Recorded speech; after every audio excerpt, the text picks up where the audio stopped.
Hello there, and welcome to the Sleepy Science channel.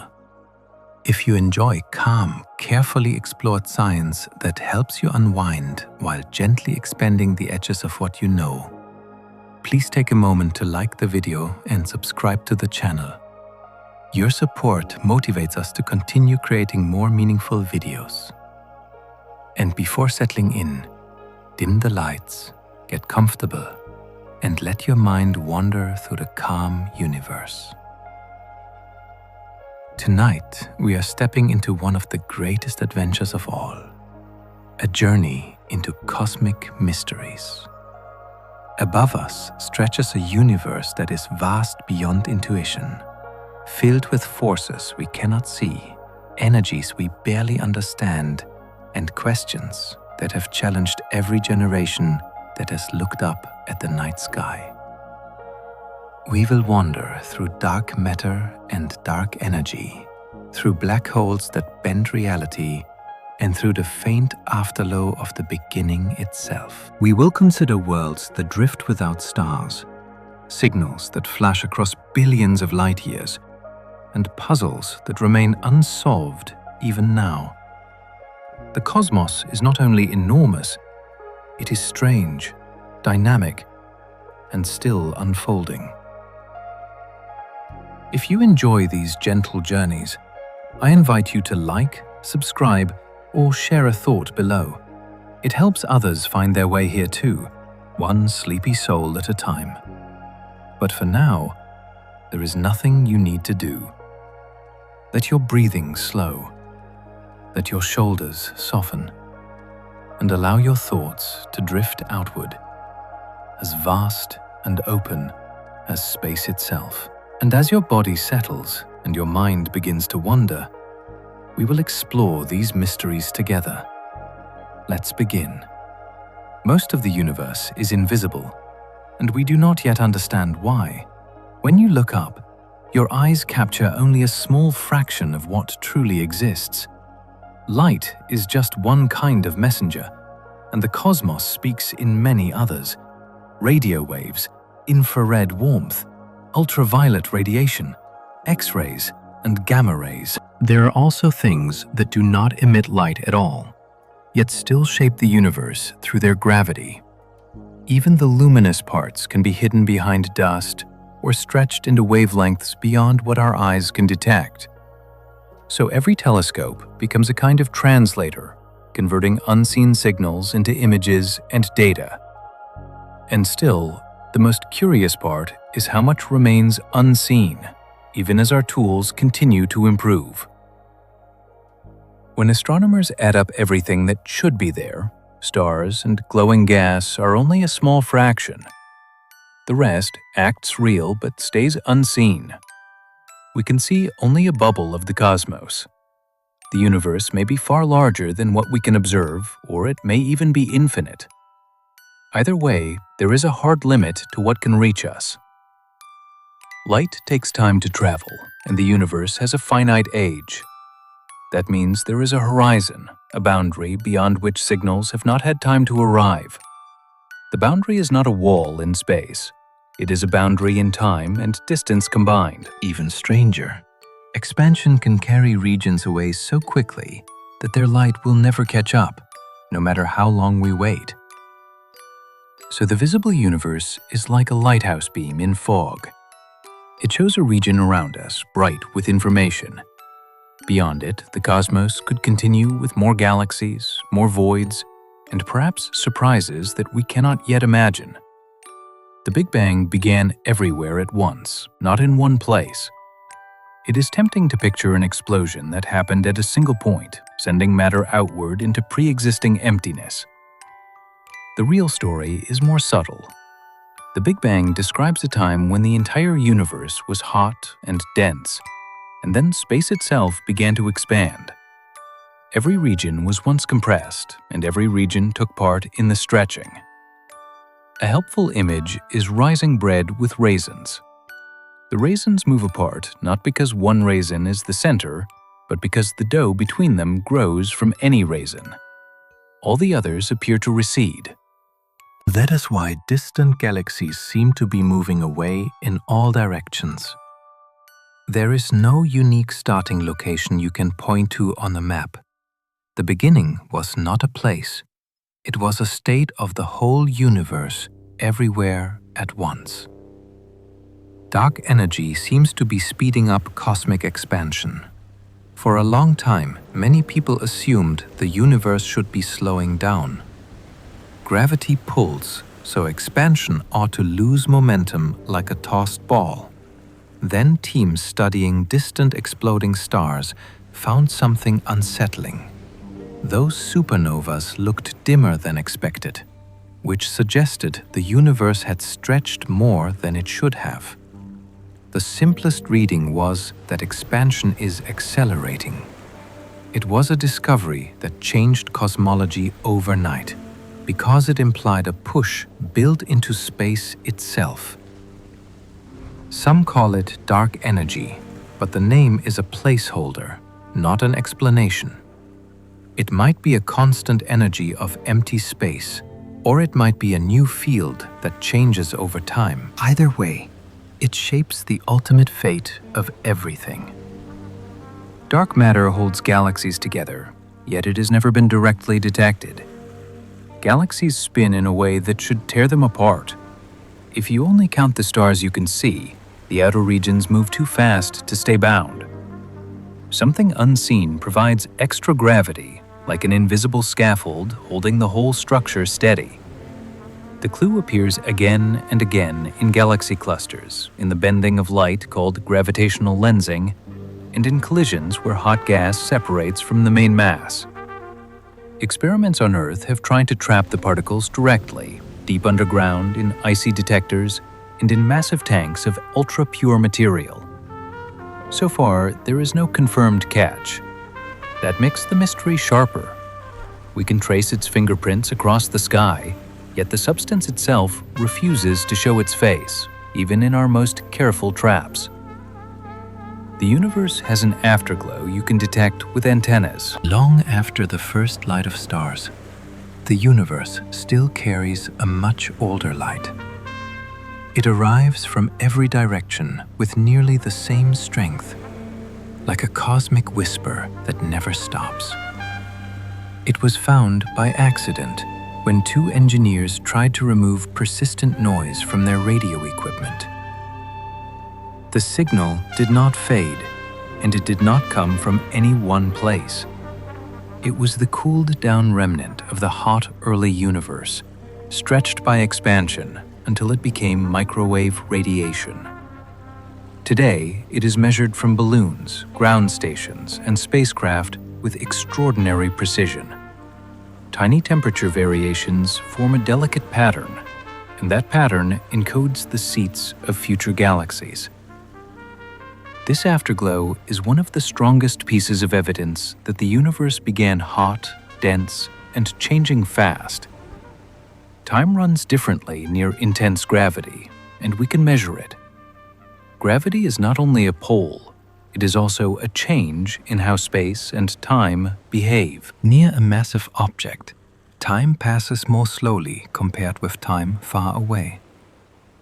This sounds like science fiction, until you realize it affects everyday technology. Satellites carrying atomic clocks tick at a slightly different rate than clocks on Earth. If engineers ignored that shift, navigation systems would drift off course by kilometers. The effect is also seen in experiments that compare at different heights, even within a single building. The deeper you sit in Earth's gravitational field, the more slowly time ticks. It is a reminder that time is not a single universal river. It is a fabric that can stretch and compress.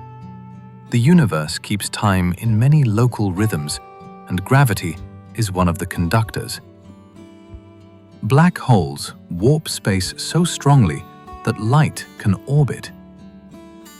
Light usually travels in straight lines, but gravity bends the path by curving space-time around a black hole.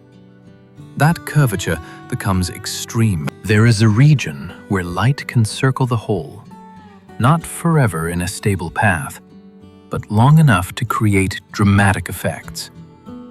This is part of why black holes can cast a shadow, even though they emit no light of their own. It is also why matter falling inward can look strangely bright. The hot gas in an accretion disk races around at enormous speeds, and its light is bent and boosted on its way out. When the Event Horizon Telescope produced an image of a black hole's shadow, it was not a photograph in the ordinary sense. It was a map of warped light shaped by gravity so strong that even photons must curve. A black hole's center might hide physics we cannot describe. General relativity predicts that deep inside, gravity can compress matter without limit.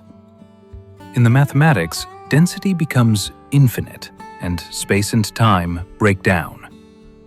Physicists call that a singularity, but it is better thought of as a warning label. It marks a point where our current equations stop giving meaningful answers. Quantum physics should play a role there because the scales become incredibly small. Yet we still lack a complete theory that brings together quantum mechanics and gravity. That leaves a gap at the very core of one of nature's most extreme objects. Some ideas suggest the center could be replaced by a quantum structure, or a region where space-time becomes foamy, or even a transition into an entirely new phase. No one truly knows. The center of a black hole may be the clearest indication that our understanding of reality is incomplete. The universe itself may be flat, which is a deeply puzzling idea. Flatness here does not mean two-dimensional. It refers to the large-scale geometry of space having zero overall curvature. In a curved universe, the rules of geometry behave differently. Triangles can add up to more or less than 180 degrees, and parallel lines may either meet or drift apart. Observations of the cosmic microwave background indicate that across vast distances, space appears very close to flat. This is surprising because curvature would normally increase over time, unless the initial conditions were set with extraordinary precision. It is as if the cosmos began balanced on a knife edge. Inflation is one possible explanation, because rapid early expansion would smooth away curvature, like stretching a wrinkled sheet. Even so, the question remains: why should the universe have begun in a state that becomes so close to geometrically flat at all? It is a simple result with a profound backstory. Quantum fluctuations may have seeded every galaxy you see. At extremely small scales, quantum physics tells us that empty space is never truly empty. Fields fluctuate constantly, producing tiny variations in energy. During a period of rapid expansion, those microscopic fluctuations could have been stretched to cosmic scales. What began as subatomic jitters would then become slight density differences across vast regions. Over time, gravity would amplify those differences, turning them into the large-scale structure of the universe. The idea is both humbling and astonishing. The majestic spiral galaxies in the night sky may trace their origins to quantum noise. Observations of the cosmic microwave background show a pattern of fluctuations that matches this picture remarkably well. It is a bridge between the smallest and largest realms, suggesting that the architecture of the cosmos grew from the restless behavior of quantum fields. Space might have grown from a quantum event. Some approaches to quantum gravity suggest that space-time itself is not fundamental. Instead, it may emerge from deeper quantum ingredients, much like temperature emerges from molecular motion. In certain models, the universe could have begun as a quantum transition, perhaps from a prior state or from a fluctuation in a broader framework. These ideas remain speculative, yet they are taken seriously in theoretical research. They attempt to remove the singular beginning predicted by classical equations and replace it with a process governed by quantum rules. If space-time can arise from something more basic, then what we call reality might be a large-scale manifestation of microscopic relationships. This perspective changes the question from what happened at the beginning to how the concept of beginning itself emerges from quantum structure. Scientists still do not know what dark matter is made of. Across the world, detectors sit in deep mines under mountains and beneath thick layers of rock, all waiting for a faint interaction that may never come. The idea is simple.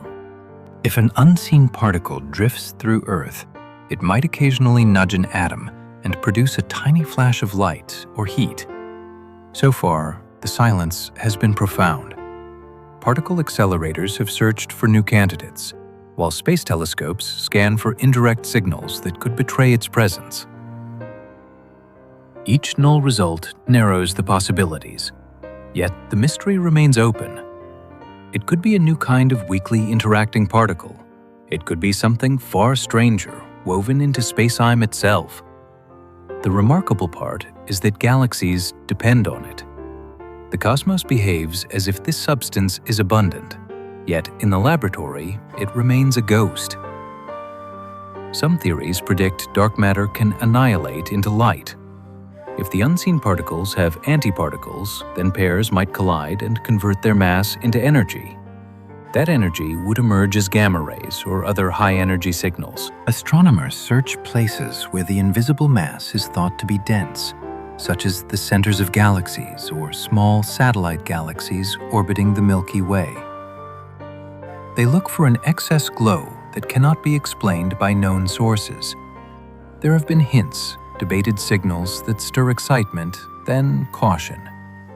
The challenge is that space is messy. Pulsars, supernova remnants, and hot gas can all produce similar radiation. Untangling the source requires patience and sharper instruments. If such a signal were confirmed, it would be the first time we watched the dark sector light up the sky, turning a hidden component of the universe into something briefly visible. The missing antimatter problem still has no final answer. According to basic physics, the early universe should have produced matter and antimatter in nearly equal amounts. When matter meets antimatter, both vanish in a burst of energy. If the balance had been perfect, everything would have annihilated, leaving only radiation behind. Yet stars, planets, and people exist. That means a tiny excess of matter survived. Perhaps one extra particle for every billion pairs. Experiments at particle accelerators have found subtle asymmetries in certain decays, small violations of symmetry that favor matter slightly. But the measured effects do not seem large enough to explain the cosmic imbalance. Something more must have happened in the hot, early moments. The puzzle is profound because it connects the smallest scales of particle physics to the existence of galaxies. Our presence is tied to an ancient asymmetry that remains only partly understood. We do not know why there is more matter than antimatter. This question reaches back to the first fractions of a second.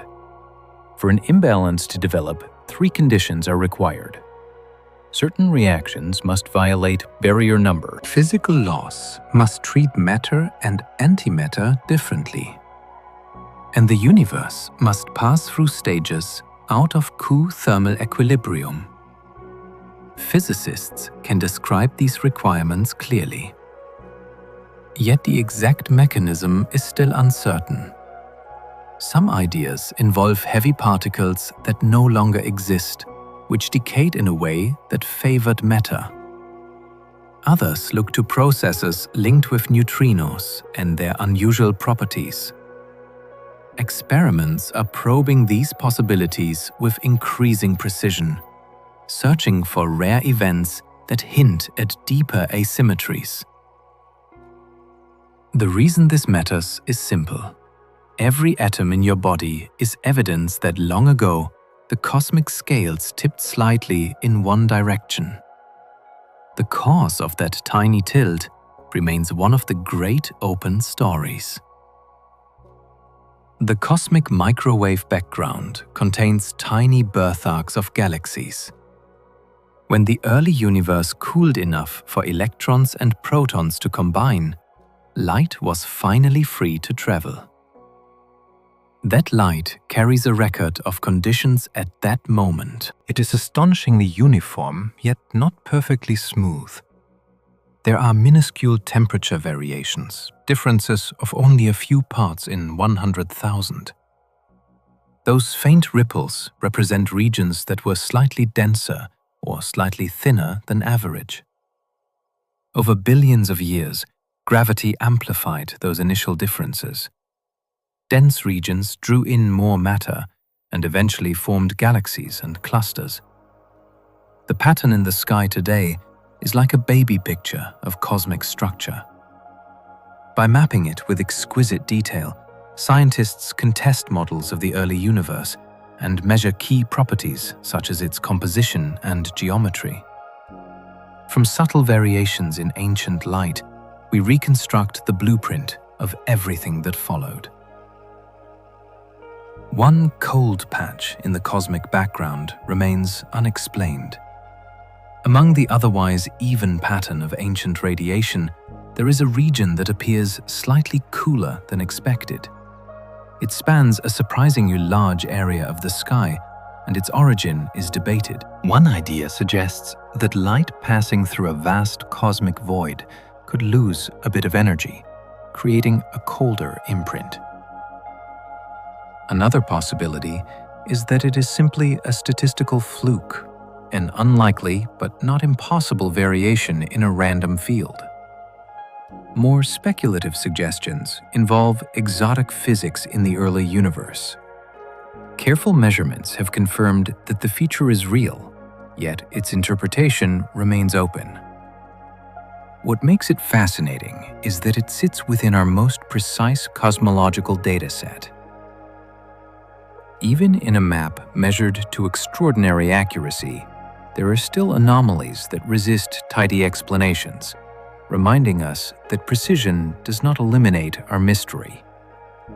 Inflation may have stretched space faster than light could travel. In the earliest instance, the universe might have undergone the brief episode of explosive expansion. During this phase, space itself would have expanded at an extraordinary rate, so rapidly that distant regions separated faster than light could move through space. This does not violate relativity, because nothing traveled through space faster than light. Instead, the fabric itself expanded. Inflation helps explain why the universe appears so uniform across vast distances, since regions now far apart were once close enough to share conditions. It also predicts a nearly flat geometry and the specific pattern of tiny fluctuations. The idea is elegant, yet direct evidence remains indirect. Scientists search for subtle polarization patterns in the cosmic microwave background that could reveal primordial gravitational waves.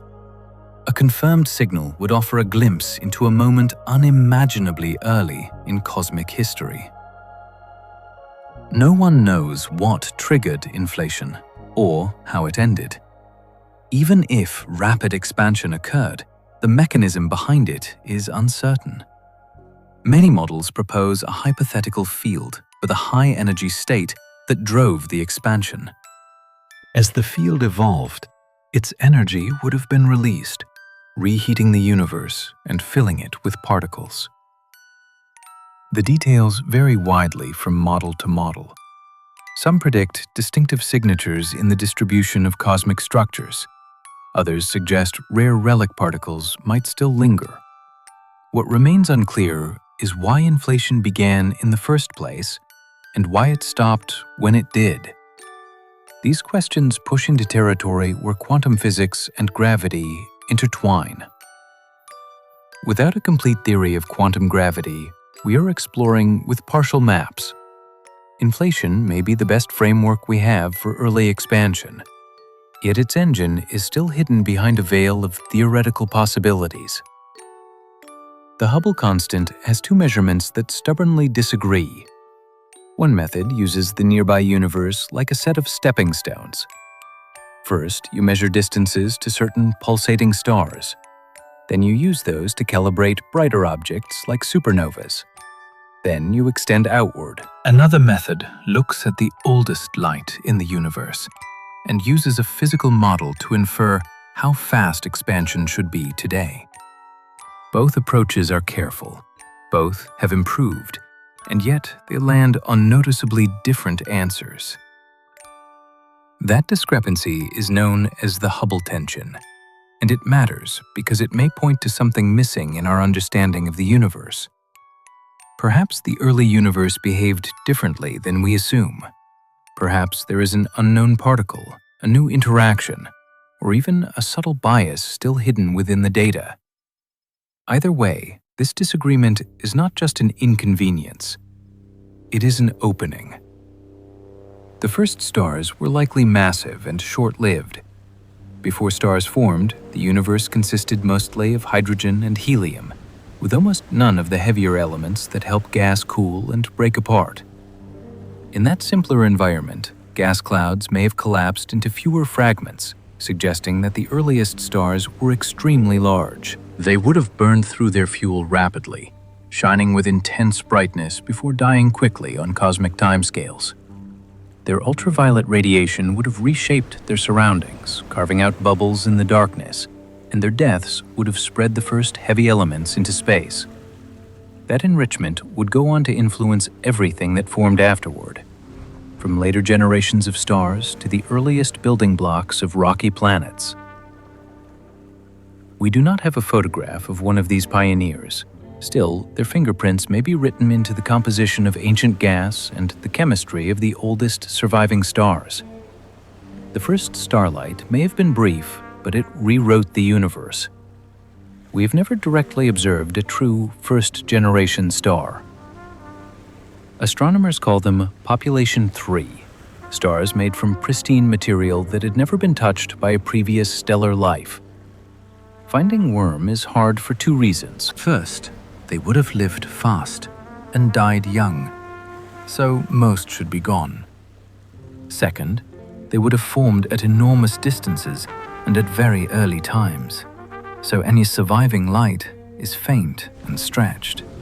Instead, we hunt for indirect evidence. One approach is to search for stars in our own galaxy that are extremely low in heavy elements, because their chemistry can hint at what came before. Another approach is to look for distant galaxies with unusual spectral signatures that suggest very hot metal-poor stars. So far, every candidate has a catch. The dream discovery would be a clear signal of a star with no metals at all. It would be a direct glimpse of cosmic dawn.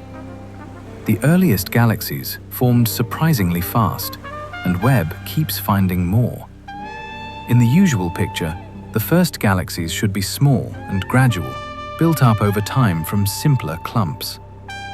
Then, observations began to show bright, structured galaxies at times when the universe was still very young. Some appear to have grown stars quickly, and some look more massive than we expected so early.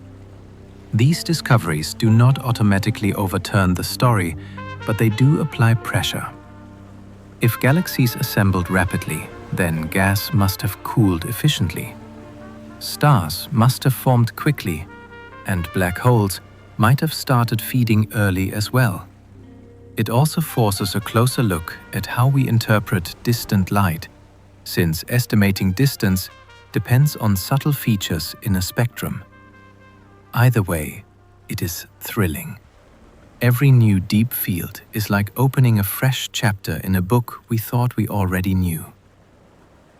The early universe is revealing itself as more productive and more surprising. Reionization ended the cosmic dark ages, but details are hazy.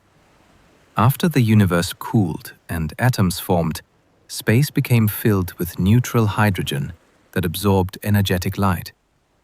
For a time, there were no stars, no galaxies, and no new light sources. Then the first luminous objects switched on, and their radiation began to tear electrons away from hydrogen again. This process slowly transformed the universe into an ionized, transparent state where light could travel more freely. That transition is called reionization, and it was not a single moment. It likely happened in patches, with bubbles of ionized gas expanding and merging. We're still learning which sources did most of the work. Was it mostly young galaxies, or did early black holes contribute? We probe this era through distant galaxy spectra and the imprint it leaves on the cosmic microwave background. It is a story of dawn arriving unevenly across a vast sky. Most ordinary matter hides between galaxies as thin, hot gas. When scientists counted up all the atoms predicted by early universe measurements, they found a problem. Stars and visible gas only accounted for a fraction of the expected total. The missing matter was not exotic dark matter. It was ordinary stuff, just hard to see.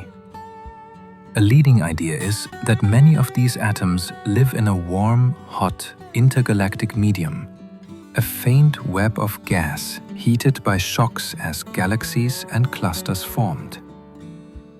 It is too diffuse to glow brightly and too hot for easy detection in the usual bands. So astronomers look for it by its effect as it absorbs specific wavelengths from the light of distant quasars, or as it leaves subtle signatures in X-rays. In recent years, the evidence has grown stronger. It is a reminder that emptiness is often only emptiness to our eyes. Between galaxies, the universe still keeps much of its ordinary material. The cosmic web is mapped by gravity, not by light.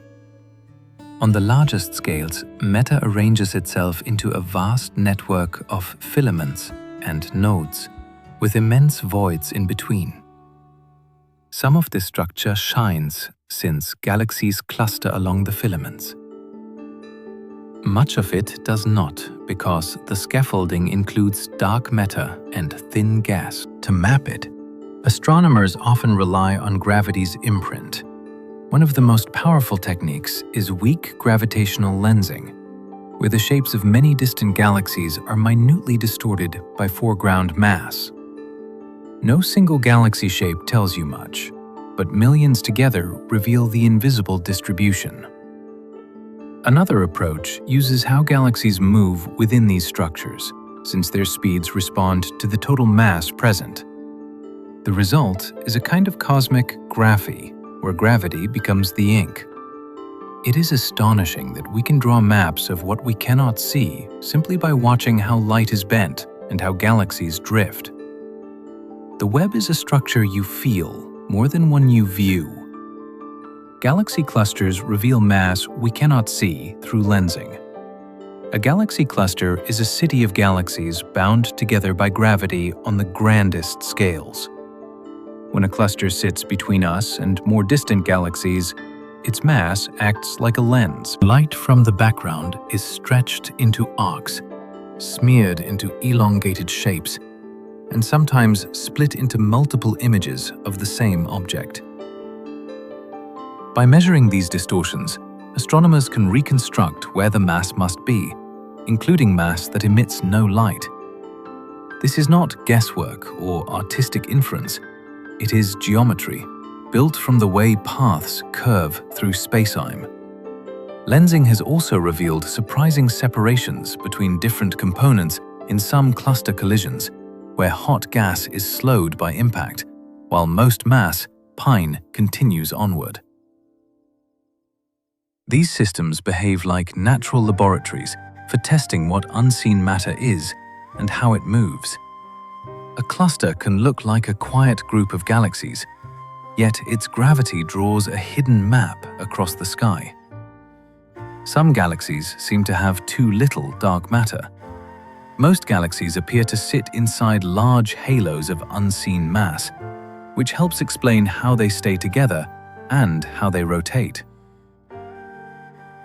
Then a few odd cases emerged that look different. Their stars move in ways that suggest surprisingly little extra gravity, as if the usual invisible halo is absent or greatly reduced.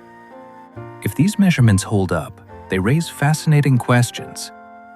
Did these galaxies form in an unusual environment, perhaps losing their halo through tidal interactions? Were they born from material torn out during galaxy collisions where dark matter did not follow? Or is there a selection effect that makes us misread their true structure? Each possibility teaches something different. These galaxies are compelling because they test the idea that dark matter is always partnered with visible matter. Nature may be showing us exceptions, and exceptions are often where deeper understanding begins. Other galaxies appear dominated by dark matter from edge to core. Some galaxies are so faint that their starlight is like a thin mist spread across a wide area. Yet their stars orbit faster than their visible mass can explain, even near the center. This suggests that the unseen component outweighs the luminous one almost everywhere. Dwarf spheroidal galaxies around the Milky Way are famous examples. They contain relatively few stars, but those stars move as if held in the grip of a much larger mass. That makes these galaxies valuable targets for dark matter studies because there is less confusion from bright gas and crowded stellar populations. They are also fragile, easily stirred by nearby giants, which lets us watch how gravity shapes small systems over time. In a way, they are cosmic lanterns with very dim flames, revealing the presence of a much larger, invisible structure.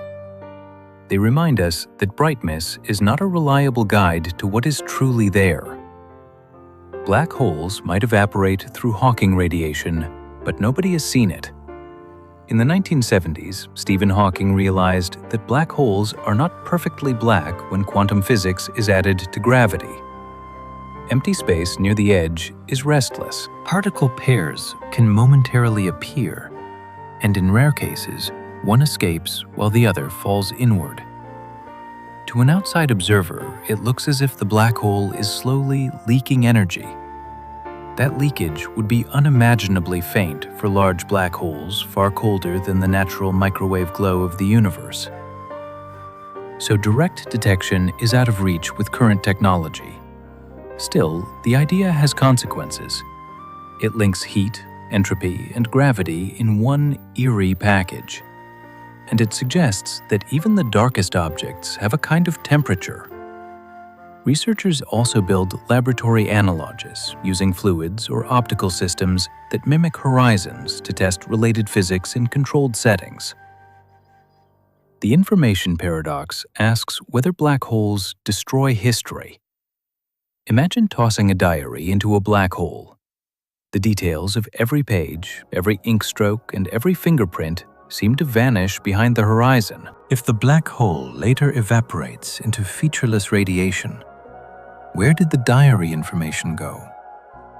Quantum physics insists that information should not be erased, because eraser breaks the rules of how probabilities evolve.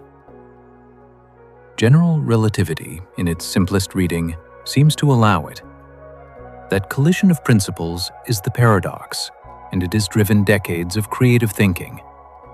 Some proposals say information is somehow encoded on the boundary, like a cosmic accounting system that never forgets.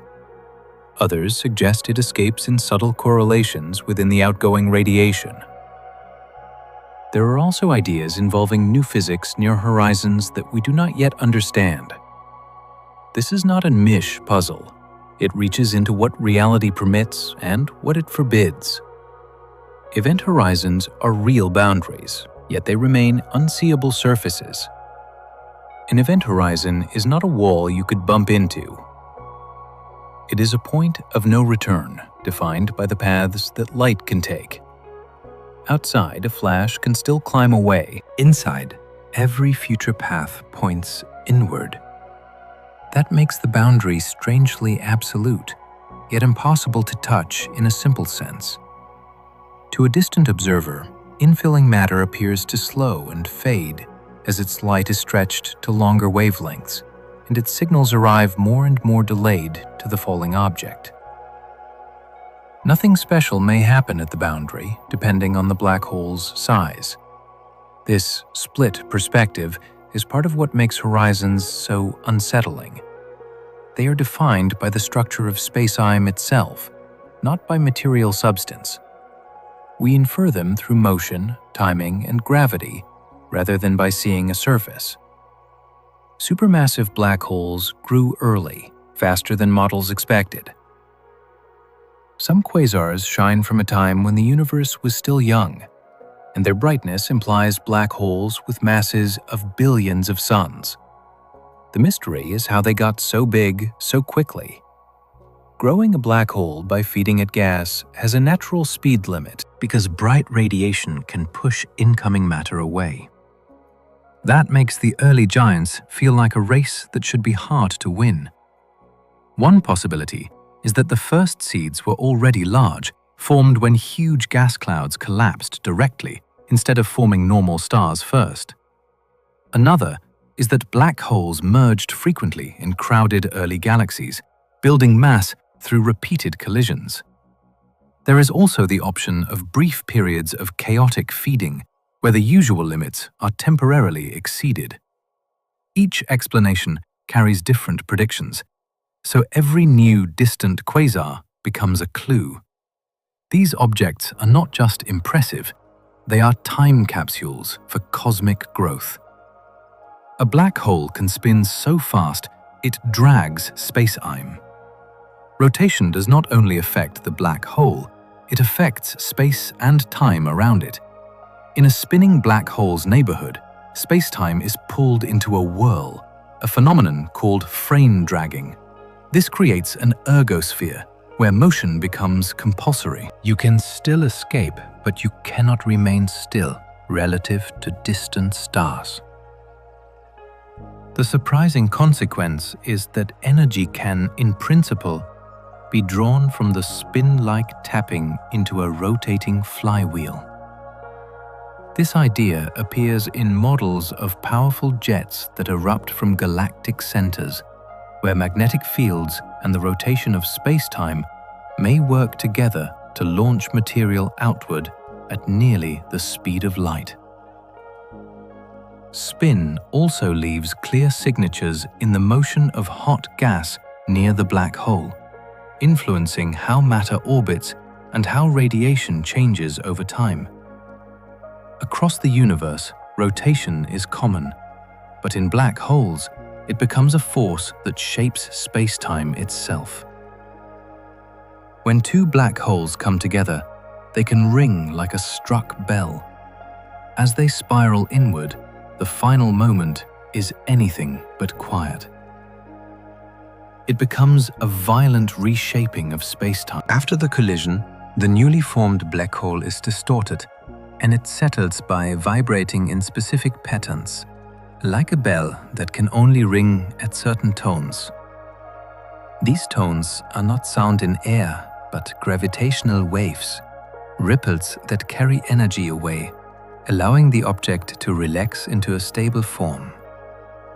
The remarkable thing is that the frequencies and decay times depend on only a few properties, mainly mass and spin. That makes the ringdown a clean test of gravity, because the waveform has a mathematical simplicity that messy astrophysics cannot easily fake. With sensitive detectors, scientists can compare the observed ringing to predictions and look for tiny mismatches.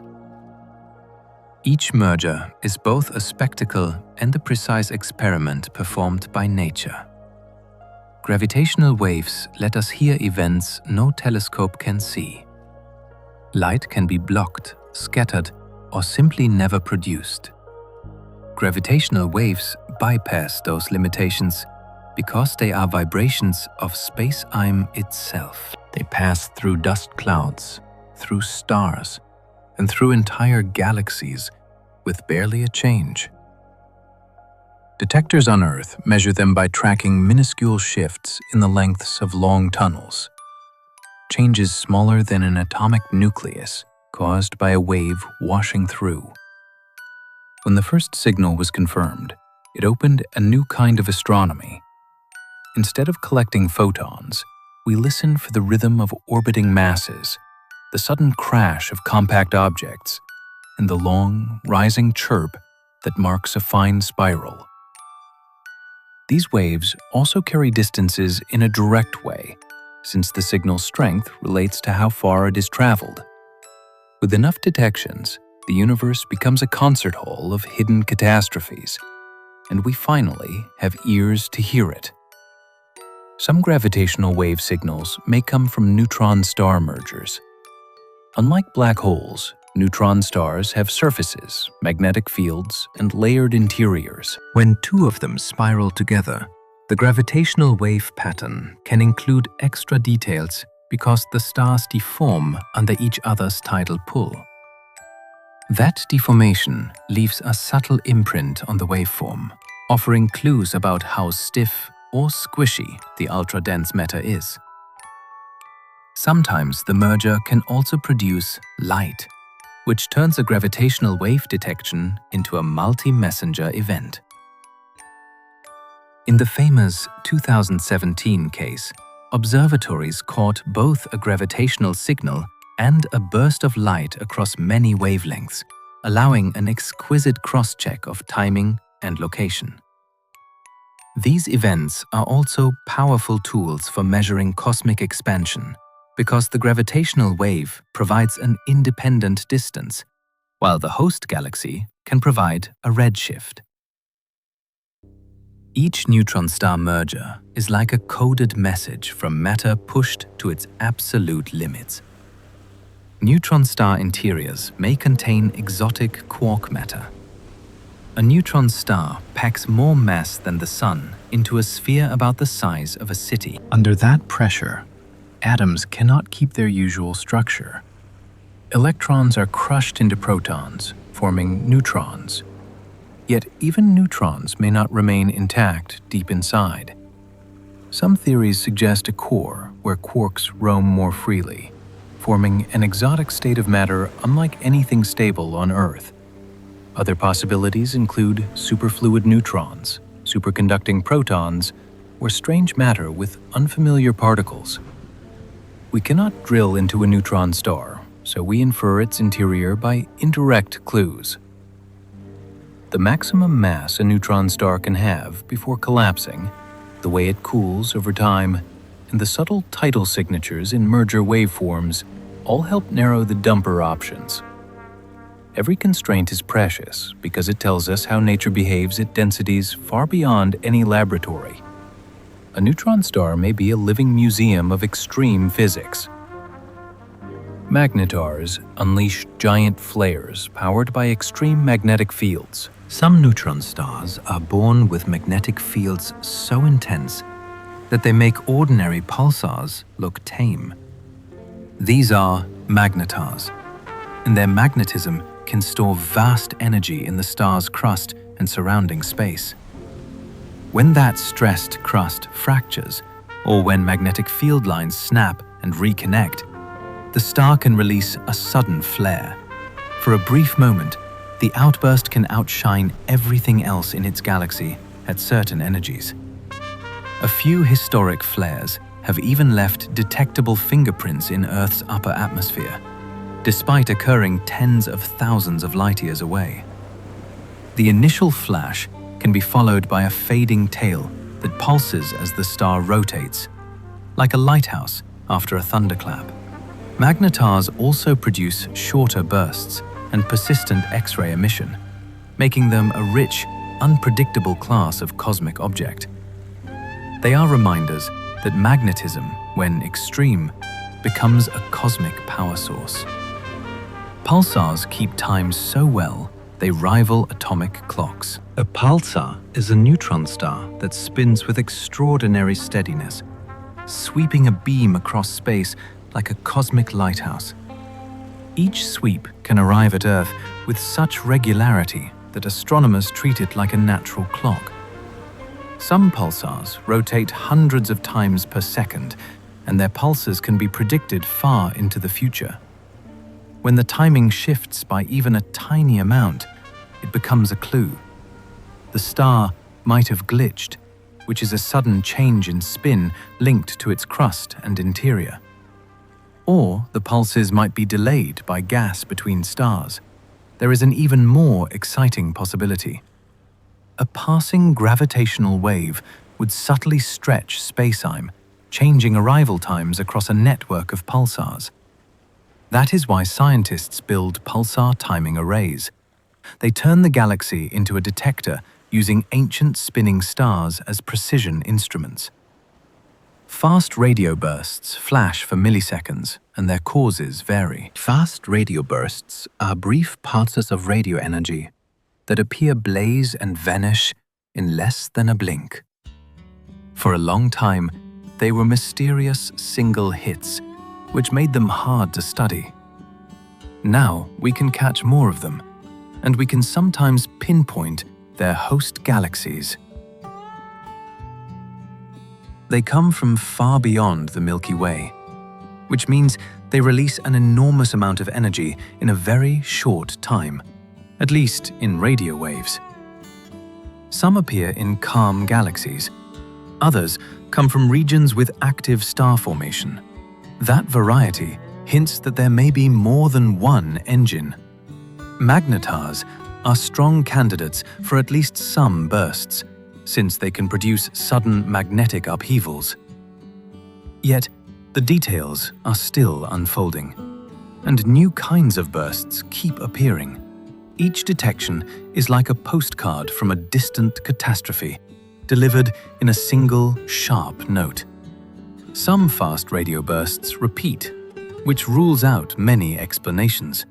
When the burst repeats, it changes the detective story. A single explosive event, like a star being destroyed, cannot explain a source that continues to send out flashes months or even years apart.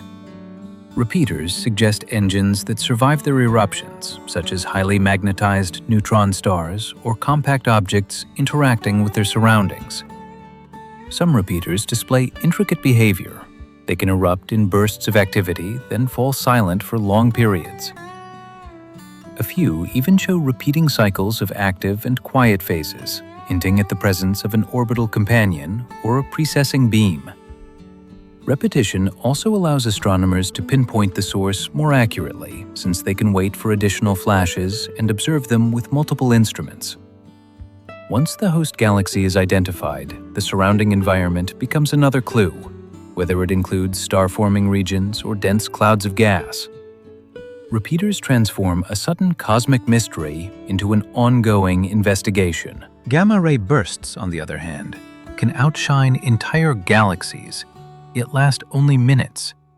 They are among the most powerful explosions known, releasing intense high-energy light that can travel across the universe. Some are brief, lasting less than a few seconds. Others are long, lingering for minutes. That division points to different origins.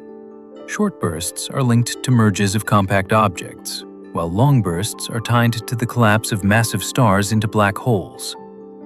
The initial flash is only the beginning. Afterward, an afterglow can unfold across X-rays, visible light, and radio as the blast wave plows into surrounding material. By studying that afterglow, astronomers can measure distance, environment, and energy. Gamma-ray bursts also act like backlights. Their light passes through intervening gas, revealing fingerprints of the early universe in absorption lines. For a brief time, a single event can illuminate not only its own death, but the space between galaxies. Ultra-high energy cosmic rays hit Earth with unknown origins. Sometimes a single particle slams into Earth's atmosphere with the energy of a well-hit tennis ball, concentrated into something smaller than an atom. These are ultra-high energy cosmic rays, and they are rare. You might wait years for one to strike a square kilometer of sky. When they arrive, they trigger a cascade of secondary particles that spreads outward like an invisible umbrella. Observatories detect these showers with ground arrays and think flashes in the air. The mystery is, what can accelerate a particle to such absurd energy? The candidates are dramatic, such as the jets of active galaxies, shockwaves in giant structures, or extreme environments near spinning black holes. Yet magnetic fields bend charged particles, which scrambles their paths and hides their sources. Even composition is debated, since some may be protons, while others may be heavier nuclei. Each event is a clue from an accelerator we have not identified. Neutrinos pass through Earth carrying messages from violent cosmic engines. Neutrinos are so elusive that trillions pass through your body each second without leaving a trace. They rarely interact with matter, so they can travel straight from their source, crossing galaxies and clouds that would block light. That makes them ideal messengers from extreme places. A neutrino can escape from deep inside an exploding star, or from regions around black holes where dense material would trap photons. Detecting them requires enormous instruments, often built in ice or water, where rare interactions create faint flashes that sensors can catch. When a high-energy neutrino is traced back to a patch of sky, astronomers can look for a counterpart, such as an active galaxy flaring at the same time. This is a new kind of astronomy. It is not about seeing, it is about catching a nearly ghost-like particle and using it to point toward the universe's most powerful engines. The universe should contain a neutrino background we cannot yet detect. Long before atoms formed and the cosmic microwave background was released, the early universe was a hot soup where neutrinos were constantly created, scattered. Then the universe expanded and cooled, and neutrinos stopped interacting much with other matter. They streamed freely through space, forming a cosmic neutrino background that should still fill the universe today. In principle, it is a relic older than the microwave afterglow. In practice, it is extraordinarily hard to detect because these neutrinos are very low energy.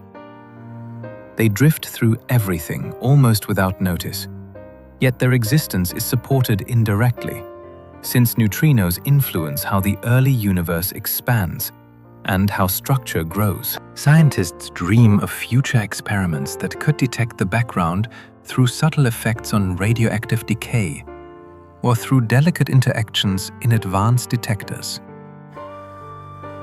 If it were measured directly, it would be like hearing a whisper from an era even earlier than the first light we can see.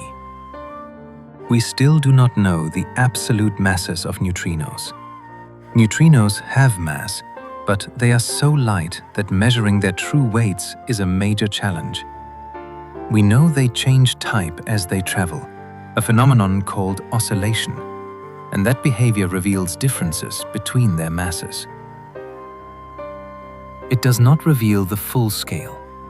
To find that, scientists use several clever strategies. One is to study beta decay with exquisite precision, watching how energy is shared at the end of the decay and looking for the tiny imprint of neutrino mass. Another is to use the cosmos itself, since massive neutrinos affect how small structures form by smoothing out clumps on certain scales. A third approach searches for a rare process called neutrinoless double beta decay, which would reveal that neutrinos are their own antiparticles and would also per-constrain mass. The answer matters because neutrinos are among the most abundant particles in the universe. Their collective mass shapes cosmic history in subtle ways. Cosmic rays can create showers that reach the ground. A high-energy particle enters the atmosphere, and almost instantly it collides with an air molecule, producing a spray of new particles. Those particles collide again, and the cascade grows. By the time it reaches the ground, the shower can cover a wide area with muons and other particles arriving in a brief burst. You are not usually aware of it, but detectors can count these arrivals and reconstruct the original cosmic ray's energy and direction. Some showers are detected by arrays of sensors spread across deserts or high plains. Others are inferred through faint ultraviolet light, produced when the cascade excites nitrogen in the air. This technique turns the atmosphere into part of the instrument. It also reveals the universe as an active place. Space is not empty and calm.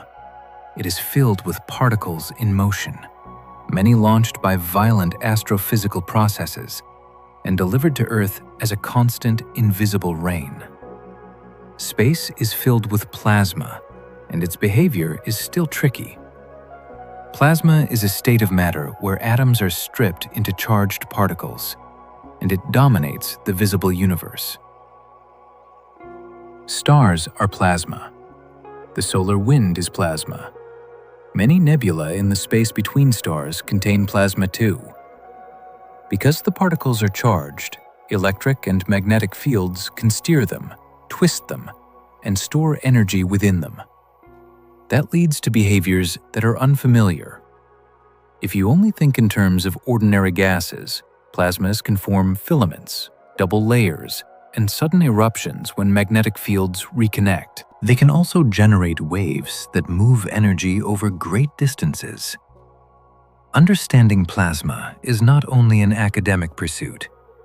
It affects how stars shed mass, how planets are battered by space weather, and how jets and accretion disks behave around compact objects. It also shapes technology, from fusion research to satellite safety. In many corners of the cosmos, magnetism and plasma choreograph the action together. The solar corona is hotter than the surface, and that is odd. If you move away from a campfire, you expect the air to cool. The sun does the opposite. Its visible surface is hot, yet the outer atmosphere above it reaches temperatures of millions of degrees. That should not happen if heat simply leaks outward. Something must be pumping energy into the corona. The leading suspects are magnetic. The sun's tangled field can braid, snap, and reconnect, releasing stored energy in sudden bursts. There are also waves that travel through solar plasma, carrying energy upward like vibrations along a rope. Spacecraft that fly close to the sun have begun sampling this region directly, measuring particles and fields where the heating happens. Even so, the full recipe is still debated. This mystery matters because the corona is the source of the solar wind, and that wind shapes the environment of every planet. The sun's magnetic field flips roughly every 11 years. The sun is not a solid ball. Its equator rotates faster than its poles, and that differential rotation stretches magnetic field lines like taffy. Deep inside, churning plasma and rotation act together as a dynamo, building and rearranging magnetism over time. As the cycle progresses, sunspots appear in bands, drift toward the equator, and then fade. Near the peak, the global magnetic pattern becomes complex, and the sun's north and south magnetic poles swap. After the reversal, the cycle begins again with the new polarity. This flip is more than a curiosity. It changes how magnetic storms propagate through the solar system, and it influences the intensity of space weather near Earth. Scientists track the cycle with satellites that watch the sun's surface and atmosphere, because understanding the rhythm helps forecast the moments when the sun is most restless. Solar storms can reshape Earth's skies with auroras. When the sun throws out a cloud of charged particles and magnetic fields, it can sweep across the solar system like a fast-moving weather front. If it arrives at Earth, A magnetic field deflects most of it, yet some energy funnels toward the polar regions. There, particles slam into the upper atmosphere and excite oxygen and nitrogen. As those atoms relax, they emit light, painting curtains, arcs, and rippling bands across the night. The colors are not decorative choices. Green often comes from oxygen at certain heights, while reds and purples can hint at different altitudes and energies. During especially strong storms, auroras can drift far from the poles, startling people who have never seen them before. These events are beautiful, but they are also a reminder that Earth lives inside the sun's influence, not apart from it. We do not fully understand how stars explode as supernovas. A massive star ends its life when it can no longer support itself against gravity. Its core collapses in a fraction of a second, and a shock wave forms. In early computer models, that shock often stalls as if the star refuses to finish the job.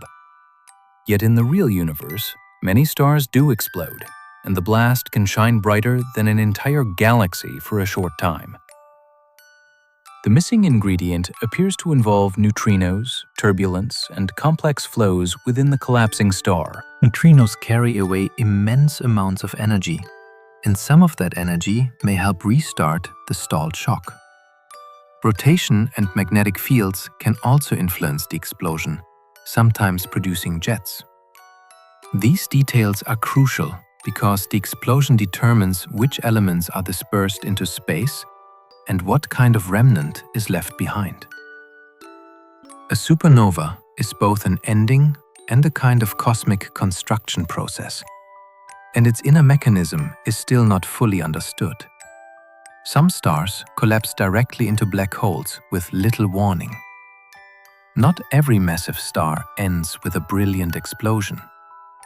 In certain cases, the collapse may fail to trigger a successful blast.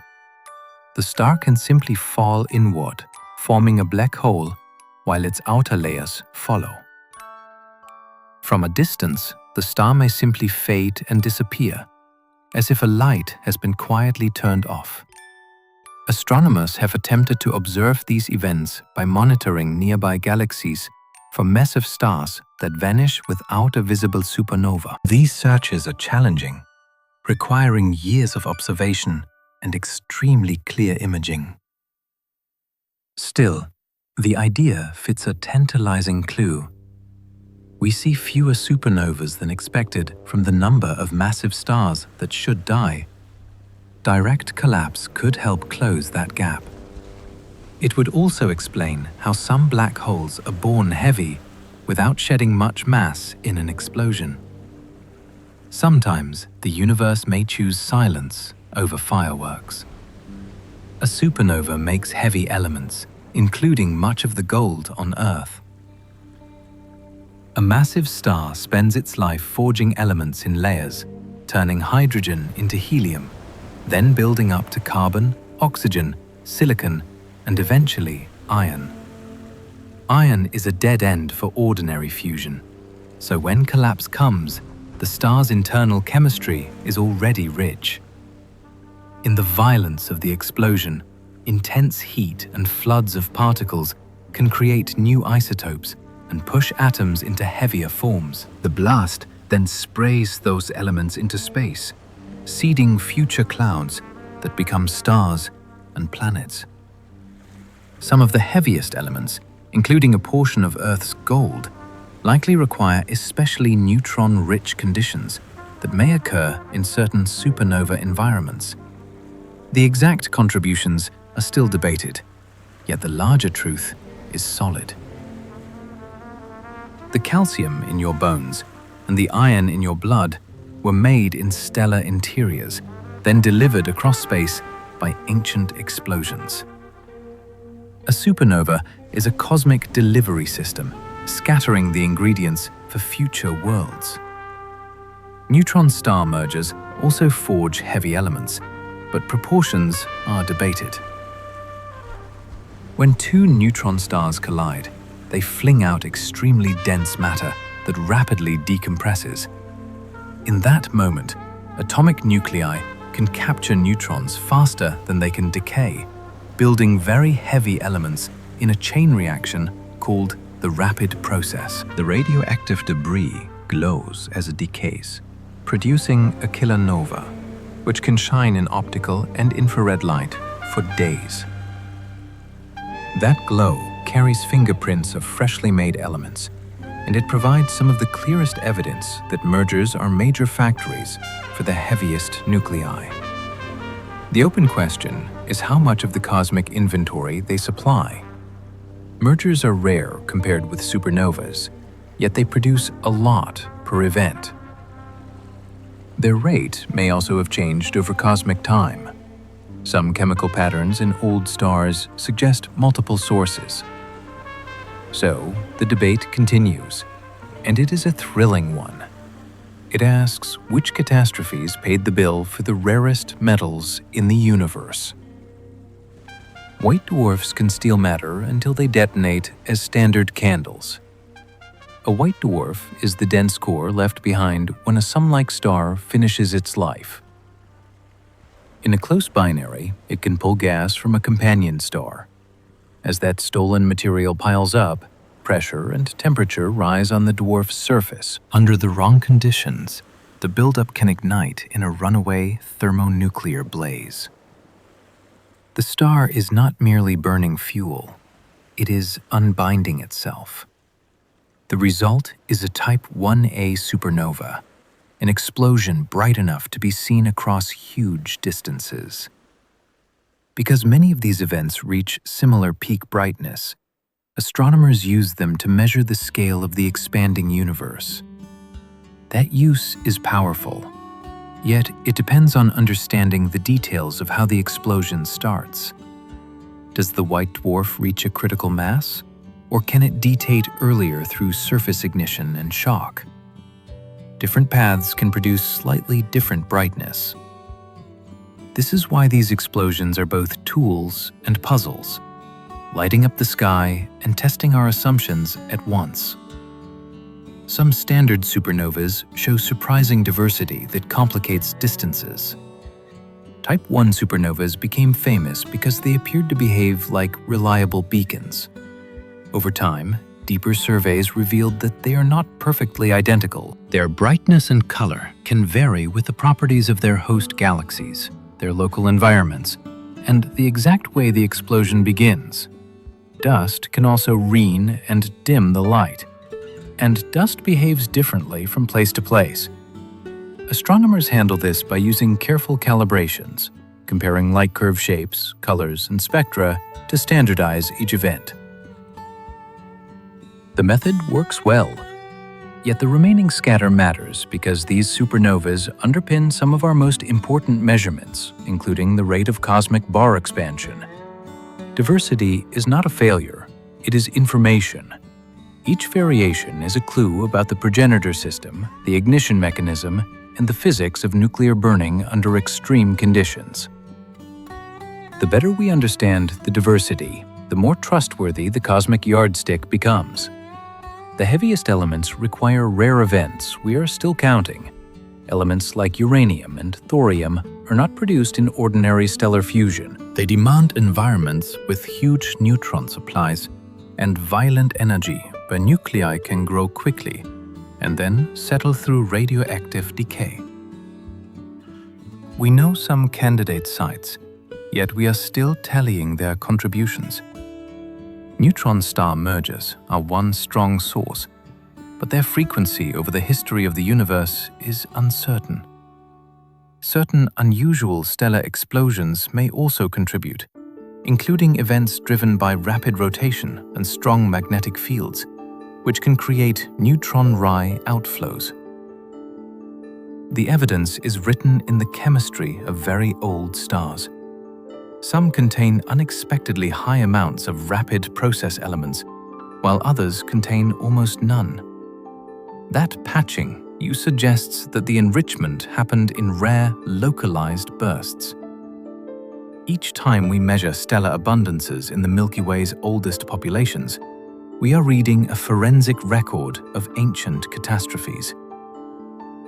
The heaviest elements are not common because the events that make them are not common. That rarity is part of their story. Many exoplanets orbit so close they are slowly being stripped away. Some planets skim their stars so tightly that they live inside a storm of radiation and charged particles. The star's ultraviolet light can heat the upper atmosphere until it swells outward. Then the stellar wind carries that gas away like smoke in a strong breeze. Astronomers can sometimes watch the loss in real time. In certain hot planets, hydrogen leaves such a large cloud, but it changes how the starlight looks during a transit. These worlds are not stable in the way Earth feels stable. The size, density, and chemistry can evolve over millions of years, which is quick by cosmic standards. A planet can begin as puffy and end as compact, or lose key molecules that once shaped its climate. Each evaporating world is a natural experiment, showing how harsh light can sculpt a planet's fate. Some exoplanets are tidally locked with permanent day and night. When a planet orbits close to its star, gravity can force it into a spin state where one side always faces the light. That creates a permanent day side and a permanent night side, and the boundary between them becomes the most important region on the world. If the atmosphere is thick enough, winds can carry heat around, softening the temperature contrast. If the air is thin, the day side can become blistering, or the night side freezes into darkness. Scientists model these planets with climate simulations that include jet streams, cloud formation, and even the possibility of day-side storms that never douse air. End. Some models predict a bright, reflective cloud deck on the hot side that changes the planet's observed brightness. Tidally locked worlds also challenge the usual idea of habitability. Life, if it exists, might favor a ring of mild conditions near the terminator, where sunrise and sunset never move. Atmospheric escape can turn a Neptune-like planet into a bare core. Some planets seem to sit in an in-between category. They are larger than Earth, smaller than Neptune, and they often appear in tight orbits. One explanation is that many began with thick envelopes of hydrogen and helium, then lost them over time. A strong star can heat the upper layers until they stream away, especially in young systems where stars are more active. As the gas escapes, the planet shrinks and its density rises. What remains may be a rocky or water-rich core that once hid under a giant atmosphere. This process helps explain why astronomers see a gap in planet sizes with fewer worlds in certain radius ranges. It also means that the planet you detect today might not resemble the planet that formed. Each stripped core is a clue to the early history of its star and to how vulnerable atmospheres can be. Water worlds may exist with oceans far deeper than Earth's. Imagine a planet where water is not a surface feature, but the dominant geology. Some models allow worlds with global oceans hundreds of kilometers deep, far beyond any trench on Earth. At those pressures, water behaves differently. Deep down, it can form exotic, high-pressure ice that is still solid even at warm temperatures. That creates a strange, layered planet. You might have ocean on top, then a thick shell of dense ice, then rock beneath. This matters for life because contact between water and rock can drive chemistry. Yet a high-pressure ice layer could cut off that interaction. Scientists look for hints of such planets through density measurements. Since water-rich worlds are often less dense than rocky ones of the same size, a deep ocean also changes climate. It can store heat circulate slowly and blur the line between atmosphere and sea. Water worlds expand the idea of what a planet can be and what life would need. A planet might rain iron depending on its chemistry and heat. On some ultra-hot giant planets, temperatures can soar high enough to vaporize metals. That means materials we think of as solid can exist as gas in the upper atmosphere. As winds carry that vapor to cooler regions, it can condense into droplets and fall, which makes the phrase iron rain more than a metaphor. Astronomers cannot watch individual raindrops, but they can detect the chemical fingerprints of metals in the planet's atmosphere by studying how starlight filters through during a transit. The spectra can show sodium, potassium, and even hints of iron and other heavy elements depending on the world. These planets also have fierce winds driven by the contrast between hot and cool regions, which can redistribute vapor before it condenses. Weather on such a planet is not about water. It is about rock and metal cycling through the sky and falling back down in an alien storm. Rogue planets wander without stars, warned only by internal heat. Not every planet stays loyal to a star. During the chaotic early years of a planetary system, close encounters can fling a world outward until it escapes entirely. The result is a rogue planet drifting through interstellar space with no sunrise and no year. You might think such a world would be an instant ice ball, yet it can still carry heat. Radioactive elements in the interior can keep a core warm, and if the planet is large enough, leftover heat from formation can linger for a long time. Some scientists even consider the possibility of subsurface oceans beneath thick ice, insulated like a thermos. Although this depends on composition and size, detecting rogues is difficult since they do not shine like stars. One method is microlensing, where a passing planet bends background starlight and briefly brightens it. Each detection suggests that the galaxy may be filled with dark, wandering worlds. Some moons may hide oceans beneath ice, and we are searching. In the outer solar system, sunlight is weak. Yet several moons show signs of internal activity. The secret is tidal heating.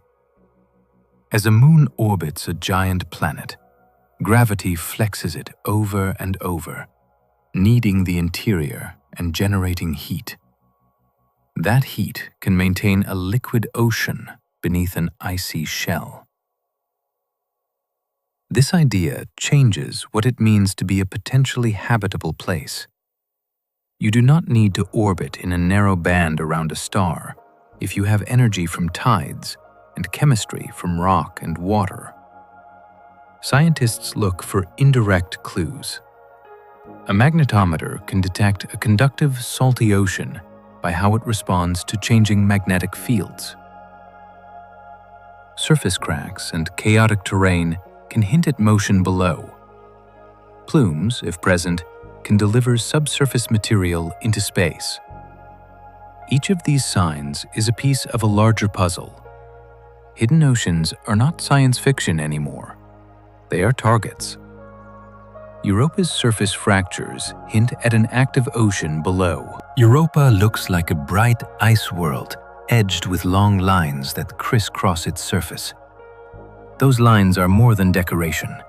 They suggest that the ice shell has been pulled, broken, and shifted by stresses over time.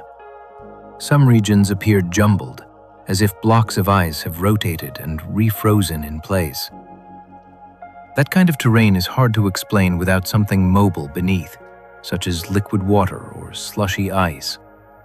Europa also sits inside Jupiter's powerful magnetic environment, and measurements are consistent with a conductive layer that could be a salty ocean.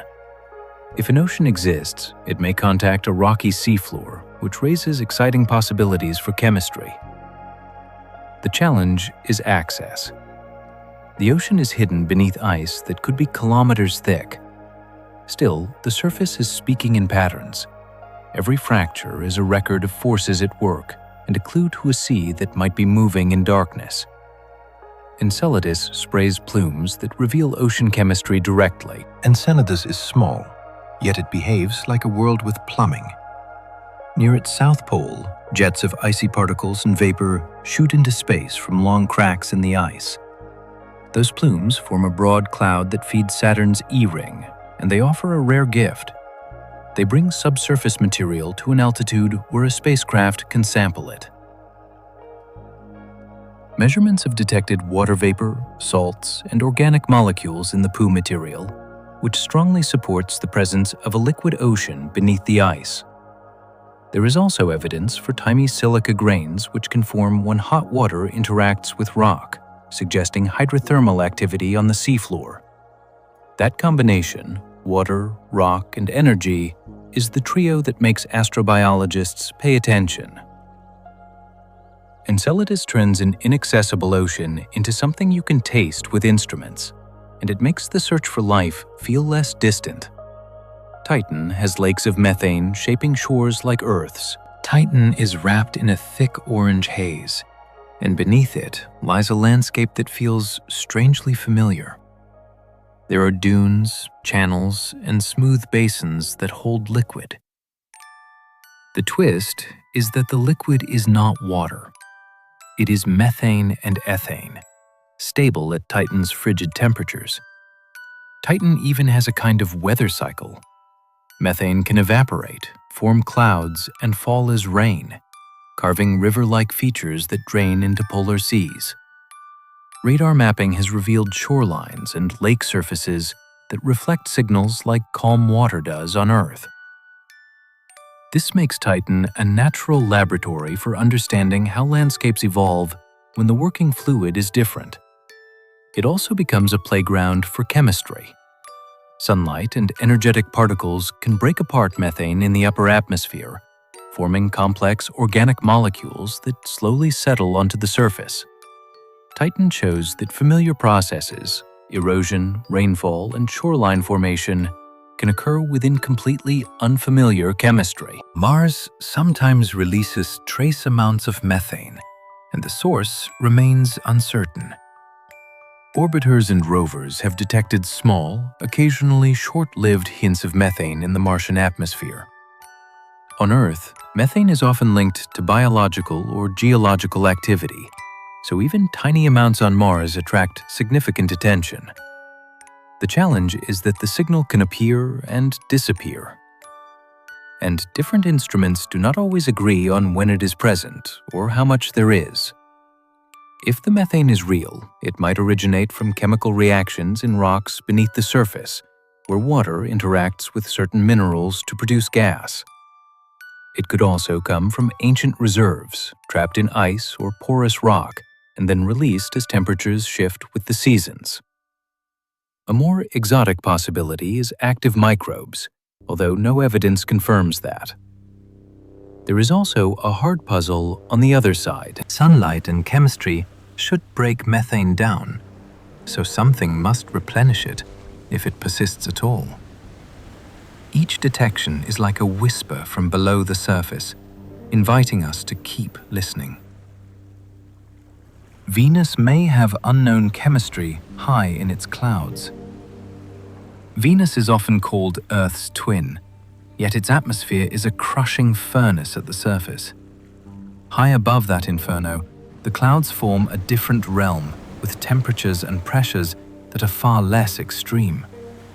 Those clouds are dominated by sulfuric acid droplets, and they host a complicated mix of gases that sunlight constantly reshapes. Spectral observations have raised puzzles about certain absorption features and trace compounds, and interpretations have been debated fiercely. Some proposed signatures have been challenged, while alternative explanations have multiplied. That is part of what makes Venus so captivating. Right now, the planet is close, bright, and still full of chemical surprises. Future missions aim to sample the air directly, measure isotopes, and map the dynamics of the cloud layers. The goal is not only to solve one controversial signal, it is to understand an entire atmospheric laboratory that has been running for billions of years. The asteroid belt holds relics from planet building that never finished. Between Mars and Jupiter lies a region filled with rocky bodies that never became a planet. Early in the solar system, countless fragments orbited there, colliding, sticking, and sometimes shattering again. Jupiter's gravity played a disruptive role, stirring the region and increasing impact speeds until growth became difficult. What remains is a fossil collection of building blocks. Some asteroids are primitive and carbonary, preserving ancient chemistry. Others are metal-heavy, mighty pieces of larger bodies that differentiated into cores and mantles before being broken apart. Meteorites that fall on Earth often come from this region, and their textures record heating, impacts, and the slow alteration by water in the early solar system.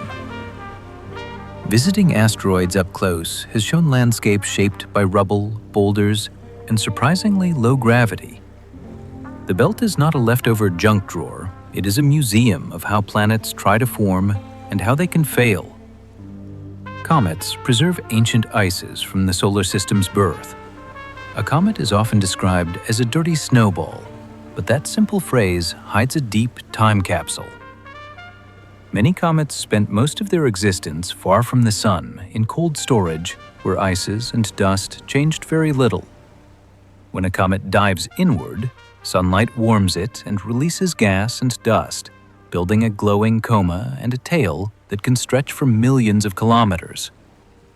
That material is not just pretty, it contains water ice, carbon-bearing compounds, and other volatiles that were present when the planets were assembling. Space missions have sampled comet dust, measured the composition of comet atmospheres, and even photographed jets erupting from shadowed cliffs. The ratios of different molecules can hint at where the comet formed and how the early disk was layered. Each return of a comet is a brief thaw of ancient material, letting us study ingredients that existed before Earth was fully built. Interstellar objects can pass through our system, bringing unknown histories. Every so often, the solar system gets a visitor that was not born here. These objects arrive on paths that do not loop around the sun, which means they are passing through from the wider galaxy. Their speed and trajectory reveal that they belong to no familiar family of comets or asteroids. In a sense, they are free samples of other planetary systems delivered without meeting a starship. Some look dusty and comet-like. Others appear more inert, with unusual brightness changes that hint at odd shapes or tumbling rotations. Because they move fast, we get only a short time to observe them, which makes rapid response essential. Wide-field surveys are improving, and that raises an exciting possibility. If we find more visitors, we can start comparing them, building a census of alien debris. Each one is a fragment of another system's story, shaped by a different star, then flung into interstellar night. Moore's strange acceleration sparked debates about its nature. After the first known interstellar visitor was discovered, astronomers tracked its motion with extreme care. Its path did not match gravity alone. It seemed to gain a small extra push as it left the sun, a behavior often explained by outgassing, where escaping vapor acts like a gentle thruster. The puzzle was that telescopes did not clearly see the expected dust cloud that usually accompanies such activity. That opened a storm of interpretations. Some researchers suggested a very faint kind of outgassing, perhaps hydrogen, perhaps water, released in an unusual way, but could produce thrust without obvious dust. Others explored the idea that radiation pressure from sunlight could nudge a thin, low-density object. a few speculations went far beyond natural explanations, which drew attention but not consensus. What remains solid is the lesson. One brief visitor exposed how limited our observations can be and how quickly mystery returns when the data window is short. Meteorites contain older grains than the Sun itself. Hidden inside some meteorites are tiny mineral grains that formed before our solar system existed. These pre-solar grains condensed in the outflows of dying stars or in the debris of stellar explosions, then drifted through interstellar space until they were swept into the cloud that became the Sun and planets. They are microscopic, yet they carry unmistakable signatures in their isotopes, ratios that do not match anything made in the solar system. Finding them is painstaking. Scientists dissolve away most of the meteorite and isolate the resistant grains, then analyze them atom by atom. The payoff is extraordinary. Each grain is a direct physical sample of another star, older than Earth, older than the Sun, older than the planets. In most astronomy, we infer stellar history from light. Here, you can hold it in your hand. Meteorites are not only rocks from space, they are archives of stellar neighborhoods that existed long before our own. Some meteorites carry amino acids, raising questions about life's ingredients. Amino acids are basic building blocks of proteins, and several types have been found in certain carbon-rich meteorites. This does not mean life arrived ready-made. It means complex organic chemistry can happen in space, inside small bodies where ice, minerals, and energy sources interact over long periods. Some of these molecules may have formed in the early solar system, while others may have formed even earlier in interstellar clouds. Scientists test for contamination carefully, since Earth is full of organics that can confuse the picture. When the evidence holds up, it suggests that prebiotic ingredients may be widespread, not rare. Impacts in the early history of Earth could have delivered a mixture of water, minerals, and organics, adding to what Earth was already making on its own. The bigger question is still open. Are the ingredients common while the recipe for life is hard? Or are both common and we are just beginning to notice? Lunar samples record impacts that may have reshaped early Earth. The Moon has no global oceans and no active plate tectonics to erase its ancient scars. That makes it an unusually honest historium. Rocks brought back by Apollo missions and samples from lunar meteorites contain records of intense bombardment early in solar system history. By dating these materials, scientists can reconstruct when major impacts occurred and how frequently they happened. That matters for Earth because Earth would have been hit too, often with even larger consequences due to its stronger gravity. Giant impact can melt crust, vaporize oceans, and reset surface environments. They can also deliver material and energy that changes a planet's chemistry. The lunar record is not a perfect diary, and interpretations have shifted as measurements improve. Still, it remains one of our best guides to a time on Earth that has largely been erased. When you hold a lunar rock, you are holding a page from the early solar system, written in shock and heat. Earth's water may have arrived from multiple sources, not one. Earth formed in a region that was warm enough to make water delivery complicated. Early heat could drive off volatiles, yet the planet ended up with oceans. Evidence suggests the answer may be a blend of contributions over time. Some water likely came from the planet's own building blocks, locked in minerals that later released it through volcanism and degassing. Additional water may have been delivered by impacts from small bodies that formed farther from the Sun, where ice was more stable. Different sources carry different isotopic fingerprints, especially in the ratio of heavy hydrogen to ordinary hydrogen.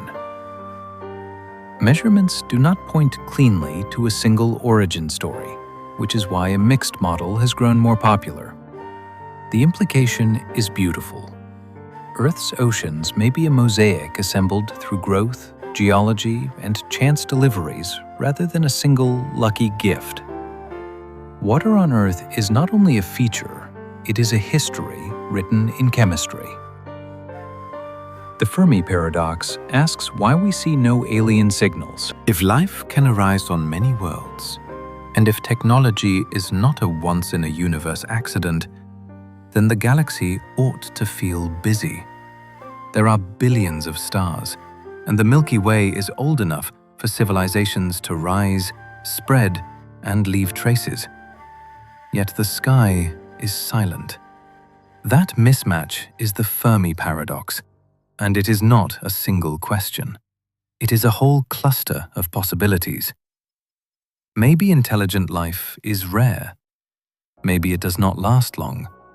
Maybe advanced societies choose not to broadcast, or they communicate in ways we have not learned to detect. There is also the unsettling option that evidence is present, but we are not looking with the right tools or the right patience. The paradox is powerful because it turns our own existence into a data point, and it challenges us to explain the quiet without assuming we are special. The wow signal remains intriguing, yet it never repeated. In the late 1970s, a radio telescope scanning the sky recorded a narrow band signal that stood out from the background like a single clear note. It lasted less than 2 minutes, which fit the timescale of a telescope beam passing over a source as Earth rotated. The signal seemed to come from a region near the constellation Sagittarius, and it was strong enough to make a researcher scribble "wow" in the mu. The mystery is not only what it was, it is that it did not come back. Follow-up searches aimed at the same area found nothing comparable. That leaves several possibilities. It could have been a rare natural event. It could have been human interference that fooled the system. Or it could have been something truly distant and intentional that happened only once or only rarely. One brief spike created decades of curiosity because it sits right on the line between mundane and astonishing. Life might be common, while intelligent civilizations are rare. Microbes appeared on Earth surprisingly early, at least by what our rocks suggest. Complex life, however, took much longer to evolve, and intelligence that builds radios arrived very late in Earth's story. That pattern inspires an idea. Perhaps simple life is easy to start, yet the path to advanced technology is full of bottlenecks. You might need stable climates for long stretches. You might need the right mix of continents and oceans. You might need plate tectonics to recycle nutrients, or a large moon to steady a planet's tilt. You might need lucky evolutionary innovations that are hard to repeat. None of these are proven requirements. They are hypotheses that try to explain why biology could be widespread while cosmic conversation remains rare. The thought is both hopeful and humbling. The universe might be alive in many places, yet still mostly quiet in the ways we can notice. Technosignature searches now look beyond radio into infrared waste heat. Radio is a natural starting point for searching because it can travel far and it is easy to generate. Yet it is not the only clue a technological society might leave behind. Any civilization that uses large amounts of energy must eventually dump that energy as heat. On a planetary scale, that could slightly change the infrared glow of a world. On a stellar scale, ambitious engineering could alter how a star's light is absorbed and remitted. Astronomers can look for unusual infrared excesses, odd light curves, or structures that do not match known natural patterns. These searches must be cautious, because dust and ordinary astrophysics can mimic strange signals. Still, broadening the hunt matters. It reduces the chance that we miss evidence simply because we expected it to look like a radio broadcast. Technosignatures are about behavior, not biology. They invite us to imagine many kinds of technology and then ask what fingerprints physics would force them to leave. The Drake equation is simple, but every term is uncertain. The Drake equation looks like a tidy way to estimate how many communicating civilizations might exist. It multiplies factors such as how often stars form, how many have planets, and how many of those planets could support life. Then it adds the hardest parts. How often does life actually appear? How often does intelligence arise? How long do technological societies remain detectable? Each term is a doorway into a different science. From astronomy to geology to evolution to sociology. Some of the early terms are improving quickly because exoplanet surveys have shown that planets are common. The later terms remain wide open because we have only one known example of life and one known example of a radio-capable species. The equation is valuable anyway. It forces us to name our assumptions, and it shows exactly where our ignorance lives. It is not a calculator that gives answers. It is a map of questions. We do not know how often planets become truly habitable. A planet can sit in the right temperature zone and still be hostile. It might lose its atmosphere to stellar winds. It might start with too little water or end up locked under global ice. It might suffer runaway greenhouse heating, or it might have a surface sterilized by extreme radiation. Habitability is not a single dial. It is a network of processes that must work together for long periods. Atmospheres must be retained and renewed. Chemistry must cycle key elements. A star's activity must be survivable, not only on rare bad days, but over eons. Even a planet's interior matters, because volcanic outgassing can rebuild air after loss, while magnetic fields can help shield it. When astronomers say a world is potentially habitable, it usually means only that liquid water could exist somewhere on the surface. The deeper question is persistence. How many worlds stay friendly long enough for life to gain a foothold and diversify? We are only beginning to learn. The origin of life might require rare chemistry, or it might not. We still do not know which step is the hardest. Is it easy to go from simple molecules to self-copying chemistry given water, energy, and time? Or is that transition so unlikely that it almost never happens?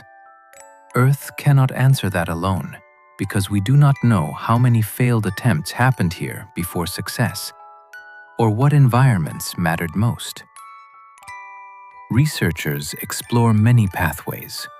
Some focus on hydrothermal vents, where mineral-rich fluids meet cold ocean water and create natural chemical gradients. Others look to shallow pools, where cycles of drying and wetting could concentrate molecules and encourage complex reactions. There are also experiments with ice, with clays, and with ultraviolet light as a driver. Each approach can produce promising pieces, like building blocks of RNA or simple membranes. The mystery is how those pieces assemble into a system that can evolve. If the transition is easy, the galaxy could be full of life. If it is hard, we might be a rare chemical miracle. Some scientists consider shadow biospheres with unfamiliar biochemistry. On Earth, almost all known life shares the same basic chemistry: DNA or RNA for information, proteins for function, and familiar metabolic pathways. The shadow biosphere idea asks a daring question. What if Earth also hosts life that does not use the standard toolkit, and we have simply overlooked it because our tests are designed to detect what we already know? Such organisms might use different building blocks, different solvents, or different information molecules. They might live in extreme niches where competition with familiar microbes is limited. Searching for this is difficult because you must avoid circular logic. If you use the usual genetic stains and culture methods, you will preferentially find ordinary life. Instead, researchers look for anomalies, cells that do not behave like expected biology, or chemical signatures that suggest alternative metabolisms. No confirmed shadow biosphere has been found, but the concept is valuable. It reminds us that discovery is shaped by the assumptions built into our instruments, and that unfamiliar life could be invisible to familiar eyes. Panspermia suggests life can travel, but evidence is still thin. Panspermia is the idea that life or its precursors can move between worlds. It might ride inside rocks, blasted off a planet by impact, then drift through space and land elsewhere. Some hardy microbes can survive extremes of cold, vacuum, and radiation for a time, which keeps the idea from being instantly dismissed. There are also organic molecules in space, including in comets and meteorites, which shows that some ingredients can travel widely. The hard part is proving that living systems can survive the full journey, and proving that they have. Even if life can travel, aspermia does not solve the deepest problem. It moves the origin to another place. Still, it could change how common life becomes. If one planet develops life, and if exchange of material is possible, then nearby worlds might be seeded more easily than starting from scratch. The idea is a bridge between biology and celestial mechanics, and it keeps the search for life connected to the movement of worlds. Extinctions could reset complex life repeatedly on many worlds. Complex ecosystems are fragile in a way that microbes are not. A planet can host simple life for eons, yet struggle to maintain stable environments where large, diverse organisms can thrive. Impacts, supervolcano episodes, nearby stellar flares, and long-term climate shifts can all cause mass extinctions. On Earth, life recovered, but recovery took time, and the winners were not guaranteed. On another world, repeated catastrophes could keep knocking complexity back to the starting line. Even if intelligence is possible, it may require long stretches of relative stability plus evolutionary luck. This idea offers one path through the cosmic silence. The universe might be full of living planets, yet few may reach the stage where technology can arise and persist.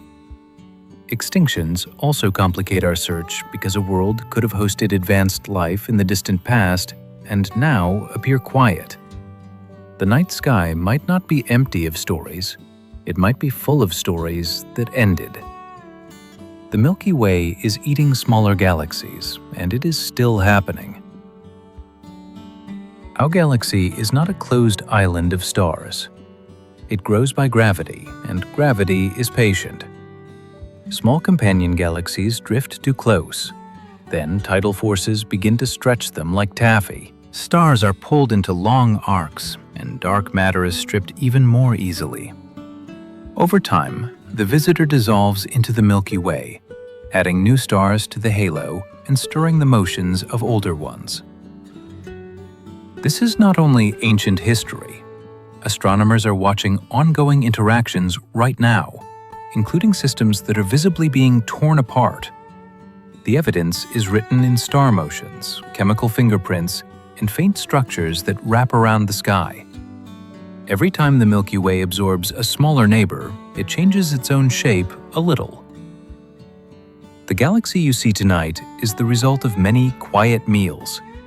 Stellar streams are fossil trails from galaxies torn apart.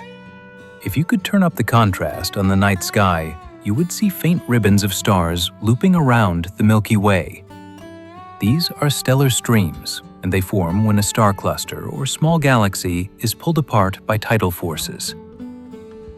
The stars do not scatter randomly. They keep moving on similar orbits, so they trace out graceful paths that can persist for billions of years. That makes them valuable. A stream is like a line of footprints showing where the disrupted object traveled and how the Milky Way's gravity shaped it. Streams also act like probes of dark matter because their thickness and compiness can reveal invisible lumps that disturb their paths.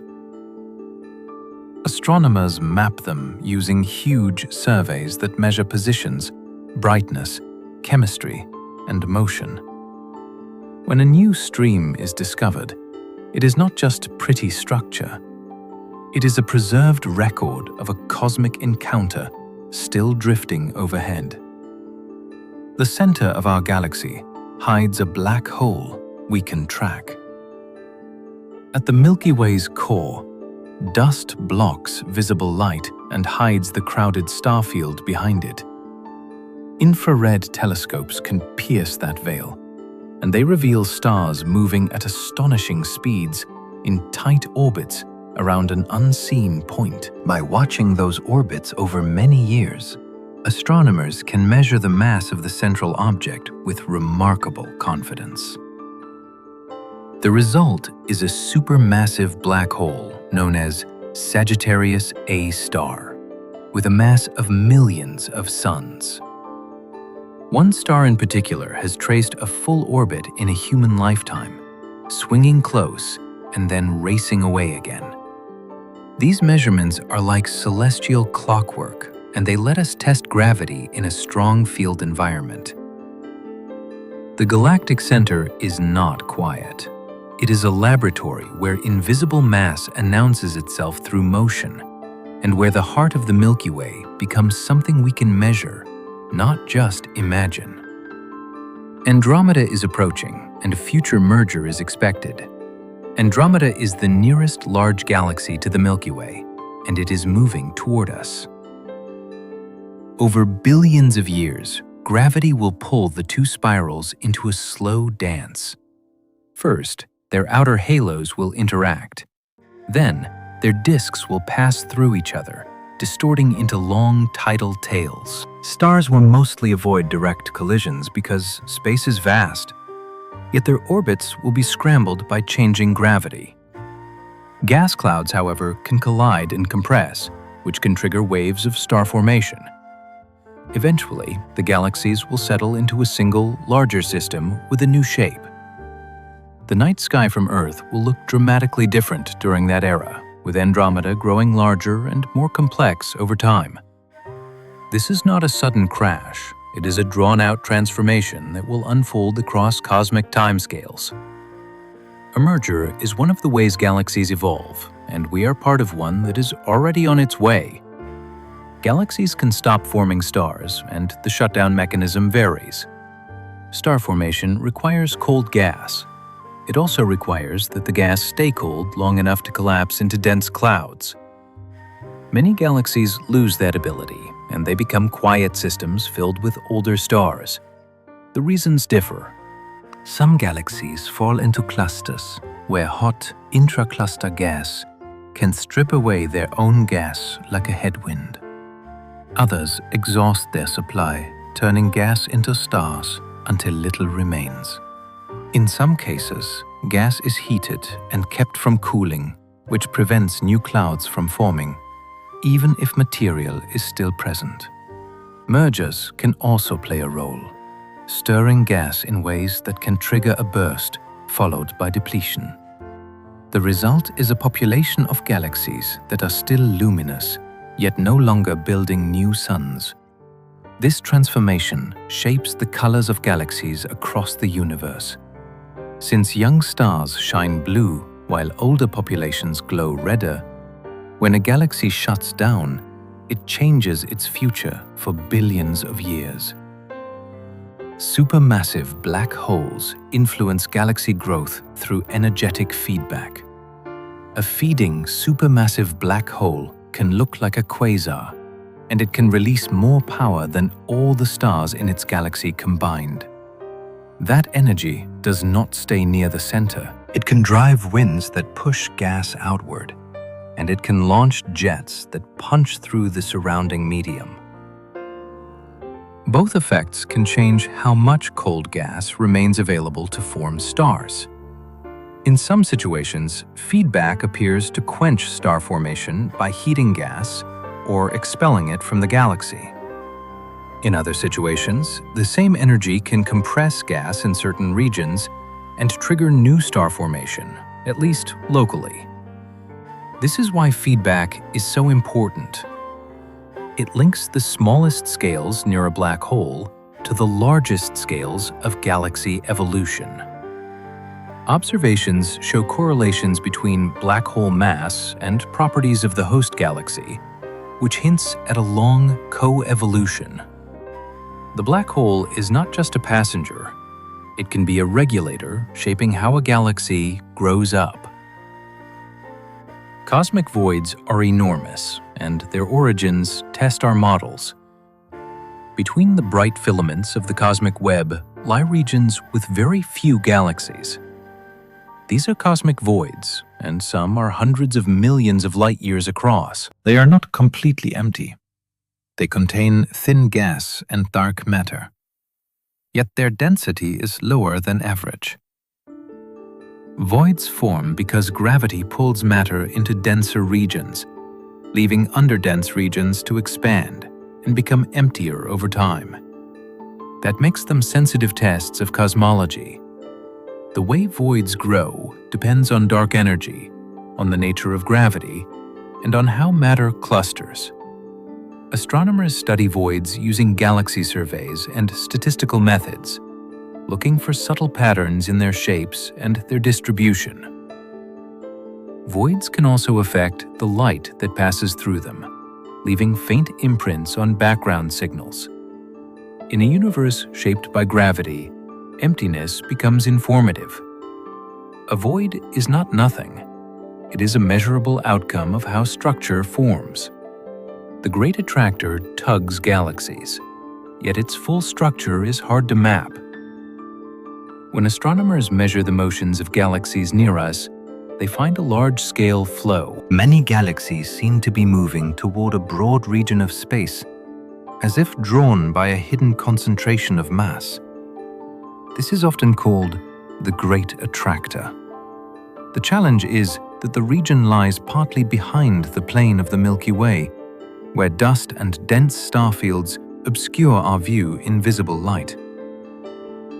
That makes mapping difficult, like trying to chart mountains through fog.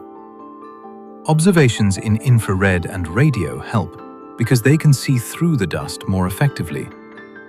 Surveys have revealed clusters and superclusters in that direction, suggesting that the pull comes from a complex web of structures rather than a single object.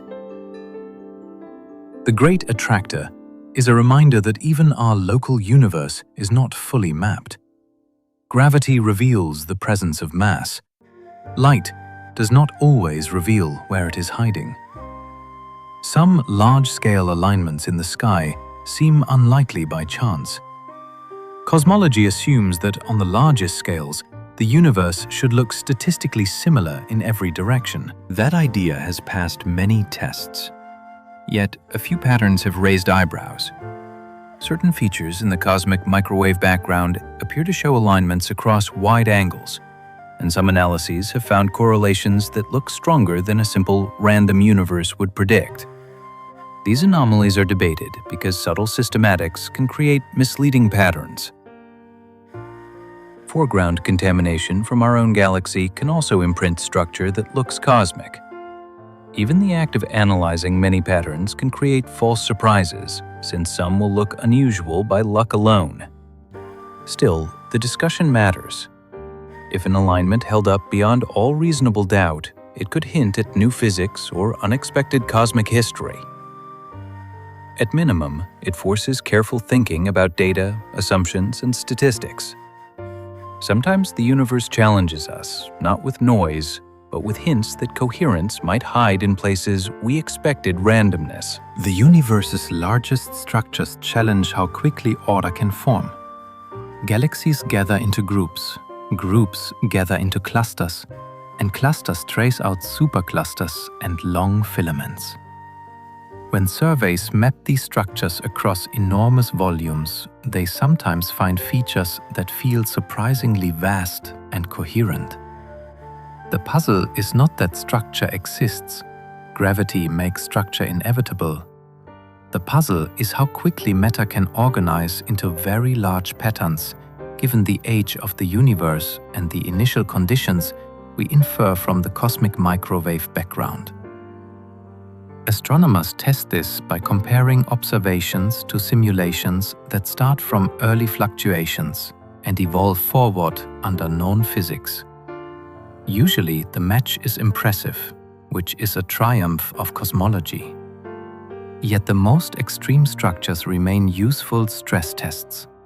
They push us to check selection effects, measurement uncertainties, and the assumptions inside simulations. They also invite deeper questions about how we define a structure in a noisy cosmos. The biggest patterns in the universe are not just scenery. They are benchmarks for the story of growth itself. Cosmic strings are hypothetical cracks in space-time that might still exist. If the early universe changed phase the way water freezes, it might have left behind thin defects, lines where the change did not match up perfectly. These would be cosmic strings, not made of atoms, but made of trapped energy in the fabric of space. A single one could be incredibly massive for its width, yet so narrow that it would slip through planets like a needle through fog. We would not see it glowing. We would notice it by what it does to light and matter. It could bend distant starlight into duplicated images, or it could send out brief bursts of gravitational waves when loops form and snap. Searchers have looked for these signatures in sky surveys and in gravitational wave data. No confirmed detection exists yet. Still, the idea remains compelling because it would be a surviving fossil of the universe's earliest moments. Primordial black holes could be dark matter, but constraints are tight. Most black holes form when stars die, but there is another possibility. In the first instance after the Big Bang, dense regions might have collapsed directly into black holes long before any stars existed. These primordial black holes could range from tiny to enormous, depending on the physics of the early universe. If enough of them formed, they could account for some or even all of the unseen mass that shapes galaxies. The challenge is that they leave traces. A population of compact objects would bend background starlight in brief microlensing events, and it could disturb star clusters and galactic structure in puny ways we can test. Very small ones would also have evaporated by now, if Hawking's idea is correct, which limits which masses remain plausible. As surveys improve, many mass ranges have been ruled out, yet a few windows remain interesting. It is a bold idea because it turns a mystery of matter into a relic of the universe's birth. Extra dimensions could hide, affecting gravity at tiny scales.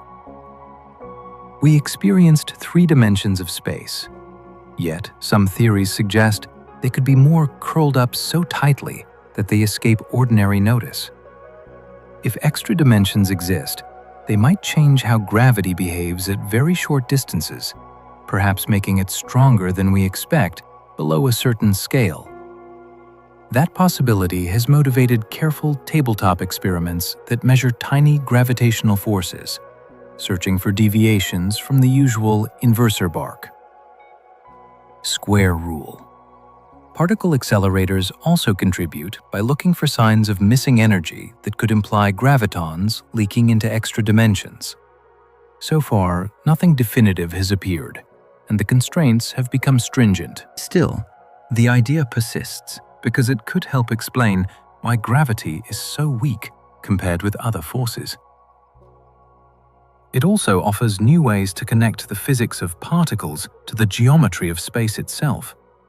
Hidden dimensions would mean the universe is roomier than it feels, with structure folded into scales we have barely begun to probe.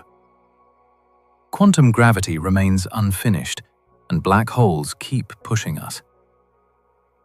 Modern physics has two great frameworks. Quantum theory rules the small, and general relativity rules the large and massive. Each works beautifully in its own domain, yet they clash in extreme conditions where both should apply. Black holes are a prime example because they combine immense gravity with regions that demand quantum rules. The problem is not a missing decimal point. It is that our current mathematics cannot fully describe what happens when space-time itself should have quantum behavior. Researchers explore several approaches, including string theory, loop quantum gravity, and ideas that treat space-time as emergent from deeper quantum K ingredients. Each approach captures some pieces, and each faces open challenges.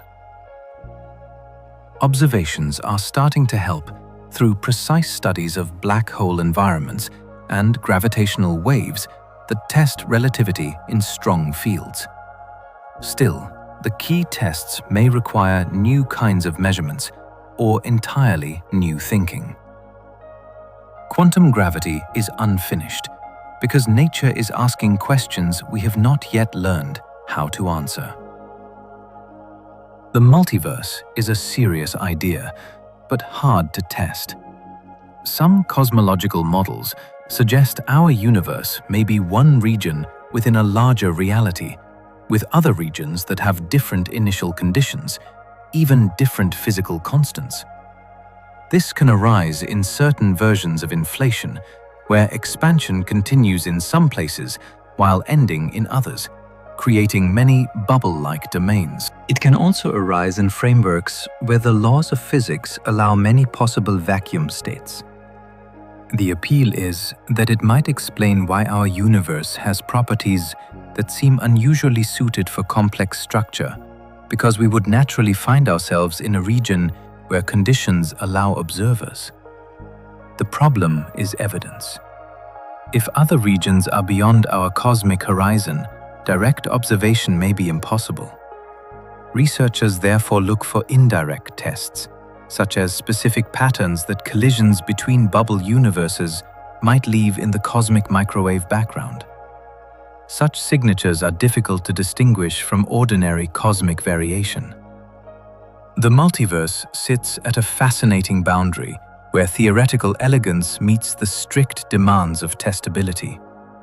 Vacuum energy predictions and observations disagree by an absurd amount. In quantum physics, empty space is not truly empty. Fields have a baseline energy, and naive calculations suggest that this vacuum energy should be enormous. In cosmology, however, the observed acceleration of the universe implies a much smaller energy density associated with space. The mismatch is not a small embarrassment. It is one of the largest known gaps between theory and measurement in all of physics. Something about our understanding is incomplete. Perhaps different contributions cancel almost perfectly for a reason we do not yet grasp. Perhaps our method of calculation is not appropriate when gravity and quantum fields are treated together. Perhaps there is a symmetry or principle that forces the vacuum energy to be small. Many proposals exist, and none are universally accepted. What makes this mystery so striking is how personal it is to the cosmos. The large-scale fate of the universe seems to depend on an energy we struggle to define in a space we once considered nothing at all.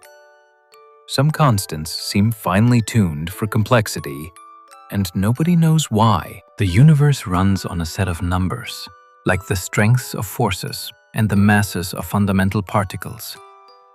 If some of these values were different, the cosmos might still exist, yet it could look radically unlike our own. Stars might burn too quickly or fail to ignite. Stable atoms might be rare. Chemistry might lose the variety needed for complex molecules. This observation is sometimes called fine-tuning, and it invites several interpretations. One view is that the constants must have these values due to a deeper, undiscovered theory. Another view is selection. If many universes exist with different constants, then observers naturally appear in the rare ones where complexity is possible. A third view is caution. Our knowledge of how changes propagate through physics may be incomplete, so the range of viable universes could be wider than we think. What remains is the feeling of standing before a control panel of reality, seeing dials set just so, and realizing we do not know who or what set them. Time's arrow emerges from entropy. Yet the beginning is puzzling. In daily life, time has a direction. Eggs break, but do not unbreak. Smoke spreads, but does not gather itself. Physics explains this through entropy, the tendency for systems to move toward more probable, more disordered states. The surprising part is that the fundamental laws of physics do not strongly favor a direction in time. Many equations behave almost the same, whether time moves forward or backward. This suggests that the arrow of time comes not from the laws themselves, but from the conditions of the universe. It points back to the early universe, which appears to have begun in an unusually low entropy state. That is the true mystery. Why was the beginning so ordered, so special, so unlike a typical random state? Different ideas try to explain this, including cosmological models with cycles or bounces, or proposals in which the early universe had a particular geometric structure. The arrow of time feels obvious in our experience, yet its deepest origin may lie in those first moments, in a boundary condition we still do not fully understand. The distant future of the universe depends on the true nature of dark energy. If dark energy remains constant, expansion will continue to accelerate, and faraway galaxies will drift beyond our ability to observe them. Over immense stretches of time, the cosmos would become colder and darker as stars fade and matter spreads ever more thinly. If dark energy changes with time, the story could be different. Acceleration might weaken, or it might strengthen. In some scenarios, an increasing dark energy could eventually overpower all binding forces, separating galaxies, then star systems, and in the extreme, even tearing apart atoms. In other scenarios, dark energy might reverse sign or behave in ways that slow expansion, which could alter long-term structure and destiny. Right now, observations are consistent with a constant form, but uncertainty remains, and small differences matter enormously over cosmic time. This is why measuring dark energy is not just bookkeeping. It is a way of asking what kind of ending the universe is headed toward, and whether the ending is quiet, dramatic, or something we have not imagined. The biggest mystery may be why the universe is comprehensible at all. The cosmos is vast, indifferent, and often violent, yet it is also describable. Simple equations can predict eclipses, explain spectra, and reveal invisible mass through gravity. Patterns repeat, laws hold, and mathematics maps onto reality with uncanny effectiveness. That success is so familiar that it can feel normal, but it is not logically guaranteed. The universe could have been chaotic in a way that resisted compression into rules we can discover. Instead, it offers regularities that minds like ours can grasp, test, and refine. Some philosophers argue that comprehensibility is partly selection, because beings capable of asking questions must evolve in a world with stable patterns. Scientists often answer more pragmatically. We learn because the universe has structure, and our brains are pattern-seeking tools shaped by survival. Still, the feeling remains. We are made of star-forged atoms living on a small world, and somehow we can understand galaxies, particles, and space-time. That bridge between mind and cosmos may be the most astonishing link of all. As we come to the end of our journey through cosmic mysteries, you can let the ideas settle like stardust. We wandered through a universe where most of what matters cannot be seen. We traced the strange influence of dark matter as it shapes galaxies, and the even stranger push of dark energy as it stretches space itself. We listened for ripples in spacetime from colliding black holes, and we imagined neutron stars with interiors that challenge every rule we know.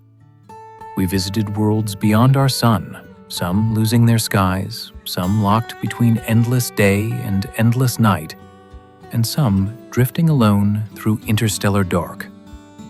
We skimmed the ancient afterglow of the early universe, and we followed questions that still have no final answers. From missing antimatter to the possibility of life elsewhere.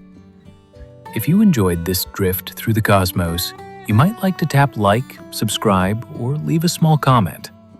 It helps this channel find others who need a calm place to land. And if you happen to still be awake, there will be another video waiting on your screen. You can let it carry you onward, one more slow step into wonder. But for now, you do not need to solve anything. Let your breathing ease. Let your jaw unclench. Let your shoulders sink down into the support beneath you.